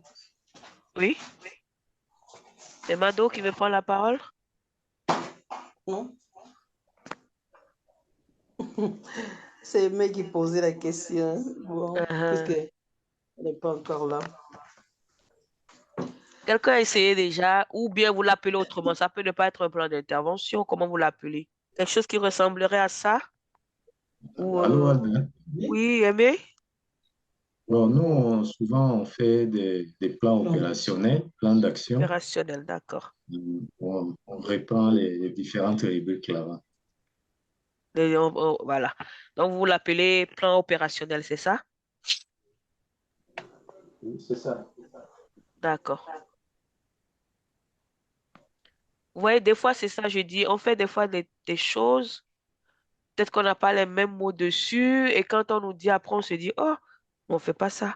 Mais après, quand on remarque, on se dit, ah, mais c'était pratiquement la même chose, ou bien on fait la même chose, mais voilà. Maintenant, bon, à nous de l'uniformiser. Moi, je sais que vous faites beaucoup de choses sur le terrain. J'en suis consciente parce que moi-même, j'ai fait le terrain. Et j'avoue que des fois, on fait des choses qu'on n'arrive pas à bien exprimer, qu'on n'arrive pas à bien montrer. Et c'est ça qui constitue un peu nous tous nos problèmes. Mais je sais que des actions se mènent. Si on a des résultats, c'est qu'il y a des actions qui se mènent. Voilà. Mais tout ça avec l'enfant, hein. Avec l'enfant. C'est important de faire participer l'enfant pour qu'il se sente impliqué dans la chose. Voilà. Et tout ça se fait à travers tout ce que nous avons reçu comme élément avec l'enfant. Donc, en gros, on a un peu avancé. Donc, je peux donner quelques consignes pratiques, hein, pour que l'enfant évolue positivement et durablement. En tant que facilitateur, il est important de connaître son environnement, ses besoins. Ça nous ramène à l'histoire du poisson et du singe. C'est important de connaître l'environnement de l'enfant, ses besoins et d'essayer de satisfaire certains de ses besoins nécessaires pour son avancement. Il faut l'acceptation inconditionnelle de l'enfant. C'est de rigueur. On avait dit que c'est une condition sine qua non. On prend en compte la personne, ça dit qu'il faut beaucoup éviter les préjugés. Et il nous arrive d'avoir des préjugés, hein. Il nous arrive d'avoir des préjugés. Il nous arrive même de juger. Je vous ai déjà dit une fois que moi, j'ai eu à juger. Je n'avais pas de préjugés. Mais après avoir travaillé avec l'enfant, j'ai dit non, cet enfant-là, oh non, sincèrement, je pense qu'on ne pourra même pas avancer avec lui. Je vous assure que je l'ai déjà dit. Et aujourd'hui, je me dis, ah, je n'aurais pas dû. J'aurais dû creuser encore pour faire avancer ces enfants. Il y a certains, je n'ai plus contact avec elles, c'était des filles beaucoup plus. Mais il y a certaines avec qui j'ai gardé de très bons contacts et qui ont beaucoup évolué. Certaines sont mariées, ils ont des enfants, etc. Voilà. Et j'avoue que celles qui m'ont causé plus de problèmes, c'est avec elles que je n'ai pas vraiment de contact. Il faut que je l'avoue. Je sais même pas ce qu'elles sont devenues aujourd'hui. J'aimerais bien les voir pour voir si elles ont vraiment évolué, malgré que j'ai eu des idées, des perceptions, pas des idées, mais bon, je me suis dit, ah non, non, elles vont pas y arriver. J'ai tout fait, mais j'essaie, mais ça marche pas. Voilà, j'ai pas assez creusé. En ce moment, la résilience n'était pas si développée. Peut-être que si c'était venu en ce moment, j'allais faire beaucoup plus d'efforts. Donc, on prend en compte la personne et son environnement, et c'est l'approche psychosociale individualisée. Chaque personne étant différente, Les processus de résilience sont différents. Ça, on est tous d'accord pour chacune. Le travailleur social doit donc s'adapter à chaque bénéficiaire. C'est ça la complexité du travail que nous faisons. Ce n'est pas la science sociale, elle est certes sociale, mais c'est une science vraiment individuelle. Et le mal, c'est que ce n'est pas de la mathématique où c'est du A, A plus B, voilà, va donner tant, tant, tant. Non, c'est pas ça. Malheureusement, c'est pas ça. À chaque individu, une solution, une réponse à sa situation. C'est pas parce que c'est pour A, c'est comme ça et ça va être comme ça pour C. Non. On peut se servir de l'exemple de A pour essayer de travailler l'exemple de B ou de C, mais cela ne veut pas dire que ça va être exactement comme ça. Parce que le stimulus, quand il y a un stimulus sur un organisme, sur un être, ça ne donne pas forcément la même chose sur l'autre, etc. Voilà. Et ça, la chance sociale aussi, malheureusement. Mais au moins, on a ce travail qui est commun, ce travail qui nous permet d'évoluer ensemble. Il faut chercher à connaître les solutions de l'enfant. Qu'est-ce que l'enfant que nous avons en face de nous, que nous accompagnons à trouver face à son problème? Il y a des solutions que les enfants eux-mêmes trouvent qui sont très bien, mais d'autres qui ne sont pas bien. Et quand ce n'est pas accepté socialement, on ne peut pas accepter cette solution. Il faudrait alors amener l'enfant à comprendre que cette solution, elle est peut-être bonne, mais n'est pas la meilleure. Il faut ensemble trouver la meilleure ou la bonne solution pour son avenir, pour son développement, pour son intégration sociale. Le choix des ateliers, c'est très, très important. On ne prend pas un atelier qu'on fait avec un enfant n'importe comment. C'est pas parce que A est là, B est là, et que je planifie mes ateliers, tous les A là, tout ce que A, B, C, tous ils vont faire l'atelier grappe de raisin. Si, bon, je sais pas moi, A n'a pas vraiment besoin de ça. Bon, encore, le grappe de raisin, ça, tout le monde, pratiquement tout le monde le fait. Parce que ça aide beaucoup le travailleur social à identifier les personnes, l'environnement de l'enfant, etc. Voilà. Mais il y a des ateliers, peut-être certains enfants passeront de ça. À nous de catégoriser, à nous de bien choisir les ateliers aussi selon ce que nous voulons obtenir avec chaque enfant. Et pour cela, il est nécessaire de lire des ateliers, comme je l'ai dit au début, en équipe préalablement. S'il y a incompréhension, de discuter entre vous. Discuter entre vous. C'est pour ça que je vous ai demandé de vous sentir dans le truc de facilitateur. Tout à l'heure, les facilitateurs qui se sont mis dans la peau des facilitateurs disent, ah, on a eu des inquiétudes, on se demandait, est-ce qu'ils vont donner? Voilà, et c'est ce qui vous arrive souvent même. Est-ce que l'enfant là, ce que je veux, il va me le donner exactement? Est-ce que le groupe, voilà. Si on prend soin de bien lire, de bien comprendre, de savoir animer l'atelier, mettre de l'ambiance, allez-y, dessiner, faites ceci, voilà, faire un petit conte, même pourquoi pas avant, une animation avant, et tout ça là, ça redonne vie et ça donne envie à l'enfant de faire quelque chose. Il est important de travailler en équipe, très important. Les réunions d'équipe, les soutiens mutuels, le partage d'expériences, les bonnes ambiances, etc. Il est important d'élaborer un plan d'intervention.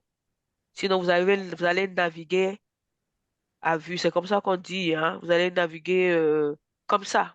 Vous êtes là dans le bateau, vous pilotez, vous avancez, vous ne savez même pas où vous allez. Et la mer est là, vous êtes dessus. Et vous voyagez comme ça, sans avoir de direction, sans avoir une boussole qui vous dirige, rien du tout. C'est le plan d'intervention qui constitue votre boussole, qui constitue l'élément qui vous guide par rapport à tel enfant, par rapport à tel enfant. J'ai fait jusqu'ici. Qu'est-ce qu'il y en est? La difficulté que j'ai rencontrée, voilà.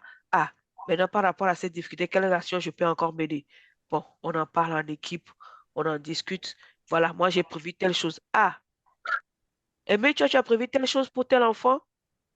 Oui, oui, oui, oui, oui. Non, Amado dira non, mais cette action, je pense qu'elle n'est pas bien parce que par rapport à l'enfant là, avec ce qui s'est passé avec sa maman, est-ce qu'il n'est pas préférable de faire ceci? Ah oui, c'est vrai. Voilà. Kafu dira, oh non, non, pour cet enfant, je pense que on va aller rechercher son papa. Où? Ok, où ça? Il est où? Ah, il est là, là, tel. Ah, tu sais qu'on n'a pas vraiment de moyens pour aller jusque là-bas. Mais bon, qu'est-ce qu'on peut faire? Est-ce qu'il y a un contact téléphonique? Quelqu'un dirait, est-ce qu'il y a un contact téléphonique? L'autre dit, ah oui, oui, oui, oui, oui. Bon, essayons de trouver un contact téléphonique et essayons d'appeler le papa d'abord pour voir si lui-même il peut descendre ou comment nous allons faire. Voilà, on essaie de trouver des solutions. Voilà, c'est un peu ça. Le facilitateur doit être créatif, on l'a dit. Et l'écoute active constitue un point très capital. Il est nécessaire de se renforcer en écoute active. Même en équipe, hein, parmi vous, il y a certains qui sont bien en écoute active. C'est bien de temps en temps d'organiser quelque chose. Surtout quand le personnel se renouvelle. Vous voyez, aujourd'hui, on apprend des choses. Demain, peut-être Aimé va partir. Après-demain, peut-être c'est Kafi qui va partir. Après-demain, c'est peut-être le bon qui va partir. Après, c'est l'autre. Et quand l'équipe change comme ça, tout ce qu'on a appris avant, tout ce qu'on a pu faire ensemble, il y a quelque chose ça c'est sûr, qui va jouer. Il y aura une faille quelque part. Il faut remettre cette personne qui arrive dans le bain. Donc, on est en renforcement sans cesse. On est en renforcement sans cesse. Donc, mis à part l'écoute active, il y a même des renforcements de ce que vous recevez tous les jours dans le réseau, ce que nous partageons. Ben voilà, qu'il y a une personne qui en parle. Voilà. Il y a la personne ressource qui est là, le point focal de résilience qui est là, qui peut en parler avec la personne qui est venue, ou les deux autres ou trois autres qui sont des nouveaux, etc. À vous de vous organiser, quoi. Donc, voilà ce qu'on peut dire par rapport à aujourd'hui. Je ne sais pas s'il y a des questions, des apports. Aujourd'hui, c'était beaucoup plus sur les ateliers, on a travaillé. Mhm. Désolée. Des questions, des apports? Désolée pour ma gorge, désolée pour ma grippe. Ça, je vous avoue qu'aujourd'hui, je ne savais même pas que j'allais être debout pour vous parler comme ça. Donc, voilà, les médicaments ont fait leur travail. Le bon? Oui, Albert, moi, je voulais seulement compléter sur les derniers points que vous venez de soulever, Oui, sur l'auto-formation interne. oui. Et comme vous avez dit, il y a les agents qui partent et d'autres entrent comme ça. Et ça, souvent, ça crée un déséquilibre dans les activités et surtout dans le suivi, et surtout sur le suivi des enfants. Alors, étant donné que ça crée des soucis, nous, avec Marie-Laure, on avait étudié un plan de faire chaque fois une auto-formation interne. Donc, comme chaque lundi, il y a une réunion hebdomadaire où chaque agent doit présenter les, les activités passées la semaine et la semaine terminée et présenter les plans de la semaine en cours. Donc, parmi les amis, parmi les collègues, on va préparer soit euh, un sujet, soit sur les changements des gaz, soit sur les ressources externes internes, soit donc sur tout ce que nous avons comme matière en résilience. Et chaque semaine, nous débattons sur des sujets, et de manière que même les nouveaux, après un moment avec nous, ils se retrouvent facilement et ils entrent dans la cadence. Merci le bon pour ce partage. Donc, voilà des exemples pour le renforcement de capacités. Hein. C'est bien de partager ce que vous faites en interne pour que nous tous, nous puissions en prendre connaissance. Voilà. Merci beaucoup, le bon. Voilà, c'est un exemple de le bon. Et s'il y a d'autres points, est-ce que certains veulent encore apporter quelque chose? Un point sur les ateliers, quand vous faites les ateliers, les difficultés que vous rencontrez, voilà, c'est le moment. Et bon, me dire aussi si ce que je viens de faire par rapport aux ateliers apporte un plus ou pas, parce que le premier même, le premier module a été beaucoup plus euh, un rappel un peu. Et ce deuxième nous implique, nous met vraiment, parce que la dernière fois, certains ont voulu que ce soit des trucs un peu pratiques. Donc ça nous permet de mieux découvrir les choses. Et voilà, c'est l'occasion de discuter un peu encore. Ce sont des échanges, hein. sur les ateliers que vous réalisez, comment ça se passe, les entretiens avec les enfants, quelles sont les grandes difficultés. Poser des questions, je peux répondre, d'autres peuvent répondre parce que vous êtes beaucoup plus sur le terrain maintenant que moi. Oui, Ruth,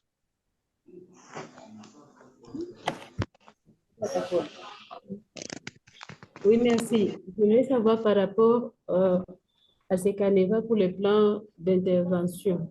oui, Est-ce qu'il n'est pas nécessaire d'insérer aussi les problèmes de l'enfant, les problèmes qu'on a identifiés? Parce qu'il oui, peut c'est arriver que ce qui a suivi l'enfant pour la première fois ne sera pas le même pour la deuxième fois. Est-ce qu'on ne peut pas insérer les problèmes qu'on a détectés? oui, c'est là j'ai mis difficulté ou défi, mais je ne sais pas, peut-être que quel est le par rapport à quoi le problème identifié au début? Oui, au début. Oui, là, ça fera partir de votre analyse de la situation de l'enfant au début. Et c'est par rapport à ces problèmes identifiés là que vous allez arriver à mener des actions, ensuite des actions encore, bon, analyse, etc., des actions encore. Et bon, à faire ce plan d'intervention là après. Au début, vous avez quand même identifié un problème de l'enfant, un ou deux peut-être de l'enfant, qui vous permet même de faire un objectif général. Ça, c'est à partir du problème, du premier problème identifié que vous avez un objectif général. Donc ça n'a pas raison d'apparaître dans ce petit tableau. Donc, ce tableau, c'est juste après les ateliers. Les ateliers, quand vous avez fait les ateliers, vous avez réfléchi à tout ce qu'il faut, etc. Et c'est là que vous avez évoqué les grandes difficultés, etc. Et les actions maintenant qu'il a menées à mener par rapport à l'atelier qui a été réalisé. Les difficultés vont se voir au niveau des objectifs, au niveau des objectifs et objectifs spécifiques et objectifs spécifiques. Je sais pas, je me fais comprendre. Si j'ai, Oui, c'est à travers les problèmes de l'enfant que je vais définir un objectif. Je sais pas, je donne un exemple. Quel exemple je peux donner? Problème, bon, je donne comme ça, hein. Dans ce village, il y a un problème d'eau. Donc, du coup, on voit l'insalubrité ou bien les maladies des enfants. C'est un problème. Donc, l'objectif général, ce serait peut-être un lien avec la communauté, créer un puits ou je donne un exemple comme ça, hein, c'est ce qui me venait à la tête. Créer un puits ou un truc d'eau, un robinet ou une réserve d'eau, quelque chose comme ça, propre, etc., pour la communauté. Donc, quelque part, on est en train de jouer sur le problème en créant cet objectif-là. C'est ce qu'on veut atteindre. L'objectif spécifique serait alors beaucoup plus précis par rapport à l'enfant, donc cela permettra d'éviter, je sais pas comment donner quel objectif par rapport à la maladie de l'enfant. Donc ça veut dire que l'enfant sera moins malade. Vous voyez un peu ce que je veux exprimer par ça. C'est pas oui. là comme ça, j'ai pas d'idée. Mais si vous dites que quelqu'un a une idée qui lui vient en tête, il peut quand même l'exprimer par rapport à ça. Sinon, à chaque fois que vous avez un enfant en face de vous, vous devez d'abord identifier l'enfant. Vous avez des dossiers. Et dans les dossiers que pratiquement vous tous, vous avez, je sais qu'il y a l'identification de l'enfant, c'est-à-dire nom, prénom, l'âge, et tous les premiers trucs qu'on fait pour avoir le premier contact avec l'enfant. Ensuite, il y a le récit de l'enfant. On a son histoire. On a tout ça là. On écoute l'enfant. C'est les premiers contacts et tout. Il y a peut-être une, deux écoutes, suivi d'un entretien pour mieux comprendre la situation, etc. Et ensuite, ça nous permet de définir le problème réel de l'enfant. Au moins, on a une idée du problème réel de l'enfant. Et à partir de là, des fois, il y a même un petit plan, je l'appelle petit plan d'intervention que nous faisons avant. Et c'est là, on met, pour cet enfant, voilà, on doit peut-être rechercher le papa. On doit prendre contact avec la maman. On va faire tel atelier avec l'enfant. On va faire ceci, cela, etc. Voilà. Ça, c'est un petit vraiment plan d'intervention. Et quand on aura établi tout ça, les ateliers que nous voulons faire, quand on aura maintenant recueilli tout ça, les ateliers et tout ce qu'on a pu faire préalablement, voilà, on recrée maintenant un autre grand plan d'intervention dans lequel on met tout. Et c'est ce qu'on va suivre avec l'enfant. Et on évolue, on observe, on voit les difficultés. Quand il y a des difficultés ici, au niveau là, quand on retrouve des difficultés, alors on peut mettre peut-être difficulté là, comment on peut changer ça. Est-ce que ça va nous amener à recréer une autre activité par rapport à cette difficulté? On recrée encore une autre activité. Est-ce que ça va nous amener à créer d'autres objectifs? On recrée encore d'autres objectifs.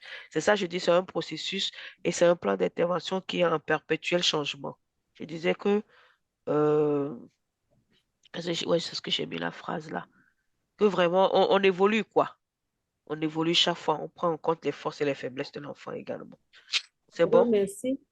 Oui, j'ai aussi une autre difficulté, c'est par rapport à l'âge. Oui, Dans les à modules l'âge. TEBIT qu'on utilise souvent, les ateliers se font pour les enfants âgés de 6 à 13 ans.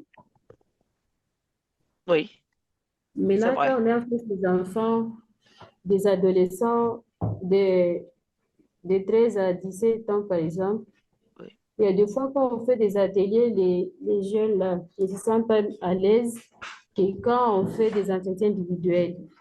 Aussi, d'autres se sentent à l'aise, mais quand on fait des entretiens individuels, ils ne se sentent pas vraiment bien. Si j'ai bien compris, ils ne se sentent pas à l'aise quand on fait les ateliers. Oui, mais quand on fait les entretiens, ils sont à l'aise. Ils se sentent pas à l'aise comment quand on fait les ateliers? Qu'est-ce qui les empêche d'être à l'aise? Je veux comprendre. Ils se considèrent comme déjà étant âgés. Et ils pensent que c'est pour les petits enfants. Non. Et cet atelier, c'est vrai qu'à la base, on a mis des âges, quand je vois bien le manuel, quand je vois, on a mis des âges de 6, etc. Mais j'avoue que ce sont des ateliers qui sont adaptés à tout âge. Je l'avoue. Parce que moi-même, je l'ai expérimenté. Et certains collègues jusqu'à aujourd'hui l'ont fait. Je ne crois pas que l'âge a été vraiment un problème. Soit ils sont pas à l'aise, comment ils vous disent que ça là, nous, on veut pas faire parce que c'est pour des enfants, ou qu'est-ce qu'ils vous disent? Je veux savoir ce qu'ils disent réellement. Ou bien ils ne le font pas. Ou bien, voilà, je veux bien savoir comment ça se passe. Ruth, dis-moi un peu. Oui, ils le font, mais ils ne sont pas vraiment attentionnés. L'atelier ne va pas les transformer. L'atelier est fait, c'est vous maintenant qui allez travailler avec lui sur cet atelier pour aboutir à quelque chose pour sa transformation. L'atelier ne va pas le transformer. L'atelier va vous donner, va donner, c'est ce que je dis, que l'atelier, qu'est-ce on a fait? Ce qu'est l'atelier. C'est un moyen de communication. L'atelier est là juste pour vous permettre de communiquer avec l'enfant. C'est un outil. C'est un outil. On s'en sert. On ne le prend pas pour que quand on va faire ça, ça va transformer l'enfant. Non.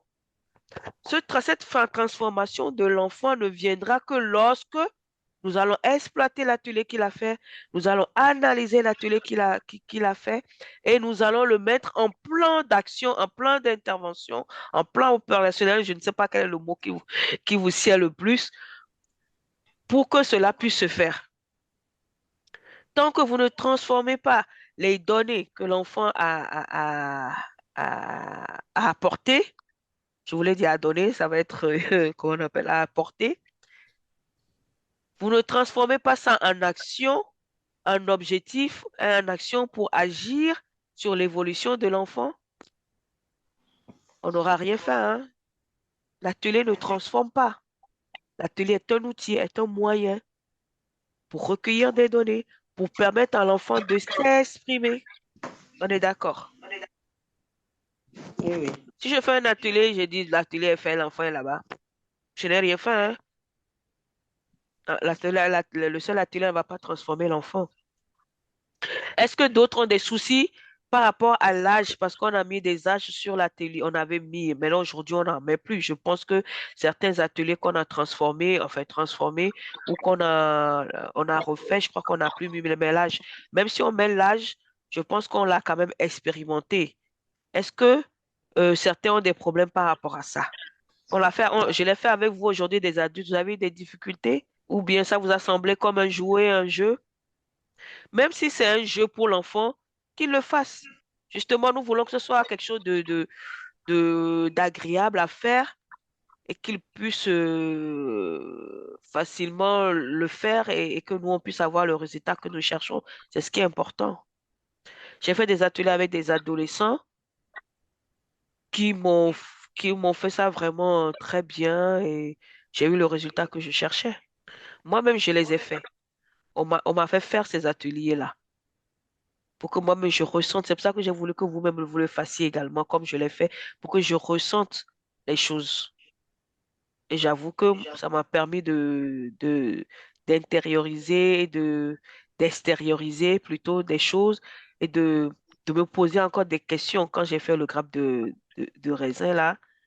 Et puis j'en ai fait d'autres aussi, même les risques et tout ça. Voilà. Est-ce que certains ont ce problème-là? Ruth, est-ce que je me suis fait comprendre? C'était Ruth, non, Oui, qui avait j'ai posé. compris. Oui, j'ai compris. J'ai dit que, donc, c'est pas ça dire que la télé ne les transforme pas, mais plutôt, j'ai dit, ils ne sont pas attentionnés, ils n'y mettent pas vraiment leur attention. Ah, d'accord. Si c'est l'attention qui ne met pas ça, c'est un problème de concentration. Est-ce que l'environnement dans lequel vous êtes en train de faire l'atelier, est-ce que c'est approprié? Est-ce que l'ambiance dans laquelle elle est faite, est-ce que, voilà, c'est ce qu'il faut revoir. Est-ce qu'on a tout le matériel? Est-ce que, ben, c'est tout ce qu'il faut revoir pour savoir pourquoi il y a ce manque d'attention-là. Est-ce que nous-mêmes qui avons euh, administrer l'atelier, est-ce que nous le faisons bien? Est-ce qu'on anime un peu avant? Voilà, il y a tout ça qu'il faut revoir. Méthodologie. Voilà, faut revoir tout ça pour voir qu'est-ce qui ne va pas. D'accord? C'est ça, hein? Le cadre joue, l'ambiance joue, euh, bon, même nous, facilitateurs, nous jouons. Si on est un facilitateur qui ne permet pas qu'il y ait le contact facile avec les enfants. Moi, j'en connais. Je vous ai dit, j'ai été sur le terrain, j'ai vu des facilitateurs ou bien des travailleurs sociaux qui n'ont pas un contact facile avec les enfants. Quand les enfants sont face à cette personne-là, ils vous donnent jamais le bon résultat, ils vous donneront pas le bon résultat, ils vont te dire, mais merde ou quoi, excusez-moi le terme, et ce travailleur-là, lui-même, il me fatigue là. Oh. Lui, là, quand il vient, il fait que bavarder, puis il croit qu'il connaît tout. Il pense que ceci, il pense que ça. Mettez-vous au niveau des enfants, les adolescents que vous avez en face de vous. Essayez de communiquer avec eux. Essayez. C'est pour ça que des fois, même nous, travailleurs sociaux, là, on est obligés des fois d'aller apprendre certains mots des adolescents là, certaines choses, voir comment ça se passe. Voilà. Quand on est même avec des enfants à la maison, quand ça là, comment vous dites ça? Vous voyez un adolescent et puis le travailleur social qui a un certain âge qui vient, qui lui donne voilà, un coup de poing comme ça, big up, ou bien qui lui dit, ben voilà, le monsieur là, il est vieux, mais il est jeune, hein? Voilà. Ça donne envie d'approcher telle personne. C'est pas que je me fais comprendre, mettez-vous à leur niveau. Ne soyez pas, voilà. Et ne soyez pas Suivre aussi des trucs. celui qui administre et qui, voilà, de façon cool, c'est vrai. Il y a un écart quand même qu'il ne faut pas rater. Il y a des limites à tout pour ne pas qu'il vous embête, mais quand même mettez de l'ambiance pour que ça puisse se faire facilement. Oui, Mado veut apporter quelque chose ou quelqu'un d'autre? Oui, Alda, ce que vous venez de dire, c'est vrai. Ça dépend de la méthodologie qu'on a utilisée devant ces adolescents. Si soi-même, on n'arrive pas à intégrer le milieu, c'est difficile aussi que ce milieu aussi puisse acquérir ce que vous allez leur donner. Très Ce que vous important. venez d'expliquer maintenant là, Je trouve que c'est vraiment ce qui nous fait des difficultés. Soi-même, d'abord, on doit savoir comment, quelle est la méthodologie à utiliser devant un groupe pour ne pas se créer des difficultés. Mhm. C'est ça. Quand vous vous retrouvez en prison et vous voulez faire ça avec des enfants, et voilà que vous avez avec des enfants avec vous qui sont dans une prison, les conditions ne sont pas faciles, eux-mêmes psychologiquement, etc., et que vous ne mettez pas une certaine ambiance et qu'ils n'ont pas la joie de vous retrouver, vous aurez du mal à avoir vos résultats. C'est-à-dire, il faut déjà créer quelque chose qui permet voilà. Et j'ai toujours dit les préjugés, il faut les éviter aussi. Hein. Les préjugés, des fois, c'est pas parce qu'on les dit, des fois, hein, on ne se lève pas pour dire l'enfant là, les enfants là, ce sont des bandits, ce sont des... Non, des fois, on ne le dit pas, hein, mais ça dit, on ne l'exprime pas, mais ça se transparaît dans dans nous-mêmes, dans nos comportements, et les enfants détectent ça facilement. Très bien, c'est ça. Les enfants détectent ça. Vous pensez qu'ils le détectent. Et en même temps, vous allez voir, quand c'est cet animateur ou bien ce travailleur social qui est là, ça ne va pas. Le groupe n'est pas là. Et vous allez Exact. penser que c'est les enfants, mais alors que c'est vous-même. Reposez-vous des questions. Faites des remises en cause. Il y a vous-même. Et puis, il y a maintenant l'ambiance, l'environnement. Tout ça là compte. Quand j'ai un enfant avec lequel je travaille en prison, dans un centre en prison, c'est différent quand je suis dans un centre, dans mon propre centre. C'est différent quand je suis je sais pas moi, dans une salle, voilà. Il y a tout ça qui joue. Maintenant, c'est à vous de savoir comment mettre la méthodologie nécessaire et comment maîtriser votre atelier, comment maîtriser les choses. Voilà. C'est pour ça que souvent, on demande, même avant un atelier, de faire toi une causerie amusante, de l'humour. Vous savez, l'humour participe beaucoup à la résilience, hein, humoristique, qu'un enfant raconte peut-être une histoire ou que vous mettez une danse, je sais pas moi, un conte, une musique, je sais pas, quelque chose pour les égayer un peu, pour mettre de l'ambiance, pour voilà, ok, et puis ben voilà, une chanson amusante et chacun se défoule un peu et puis après on reprend le sérieux dans un amusement mais sérieux pour qu'on puisse avoir ce que nous voulons et voilà avec des mots qu'il faut, voilà. Donc merci tout un chacun pour votre apport. J'espère que cet exercice vous a apporté quelque chose. Ça vous a plu, j'espère bien. Et donc, on est presque à la fin. On a coulé Mhm. les 2 heures. Donc, je vous dis merci. Et la prochaine fois, on va lire un cas de l'enfant Mana. Je vais vous l'envoyer dans le groupe. Et, enfin, je vais l'envoyer à Diego qui vous le renverra. Et Ok. c'est juste une lecture. C'est un cas d'un enfant de PEDER, du centre PEDER, donc de Kivu, sud de Kivu, à Bukavu. Et donc, vous allez lire et regarder un peu comment ils ont procédé avec cette fiche, hein, comment est-ce qu'ils ont procédé. Et ensemble, après, on va peut-être rediscuter sur ce cas et voir un peu. C'est juste une lecture, hein, pour voir comment l'approche a été faite. L'enfant a fait des dessins, des ateliers. Vous allez voir par rapport à tout ça comment est-ce qu'ils ont mené, en appui à ce qu'on vient de faire un peu aujourd'hui. Voilà. Et après, s'il y a quelques questions, s'il y a des discussions, on pourra le faire la prochaine fois avant d'attaquer l'autre thème qui va être porté spécifiquement sur le travailleur social même, son rôle et ses compétences. Voilà. Qu'on a un peu évoqué encore tout à l'heure dans ce on a fait. Voilà. Je ne sais pas s'il y a des questions, des apports. Sinon, merci beaucoup. Je redonne la parole à Diego. Oui, je Merci. pense que nous sommes déjà dans le temps de finir. Mais merci beaucoup pour Alda pour ces très intéressantes séances.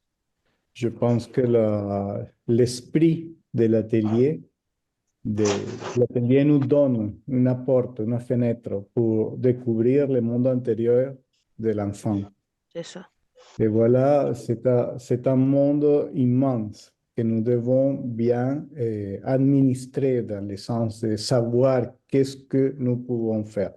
Et la semaine prochaine, nous continuerons cette approche de voir notre rôle comme facilitateur. Donc, nous continuons dans les mêmes idées. Nous devons approfondir. Et sera très important pour construire un processus de résilience. Merci beaucoup, Bien, Diego. merci à tous. Diego, s'il vous plaît, avant ben, j'ai oublié l'idée. C'est pas grave, c'est parti. Peut-être je le remettrai dans le groupe alors. Je voulais dire quelque chose, c'est parti. Voilà, c'est pas grave. OK. Nous avons les groupes de WhatsApp et aussi Voilà, si email l'idée pour vient, je la le remettrai. communication. Oui, Bien. Et je vais vous envoyer la vidéo c'est ça. de la séance. Voilà. Bien, Normalement, pour la prochaine fois, normalement, peut-être on aura 2 personnes de PDR si tout marche bien. Puisque le cas, c'est de PDR, leur présence est quand même importante pour s'il y a des questions, si on veut rediscuter, si on veut expliquer mieux la chose. Peut-être qu'on aura sûrement 2 personnes de PDR avec nous. Voilà. OK. Je voulais rajouter. Merci beaucoup, Diego. OK, merci. Et à la Merci, ciao, prochaine. ciao à tout le monde. Ciao. Et le WhatsApp est là pour toutes questions. Merci. Au revoir. Merci. Au revoir. Merci. Au revoir.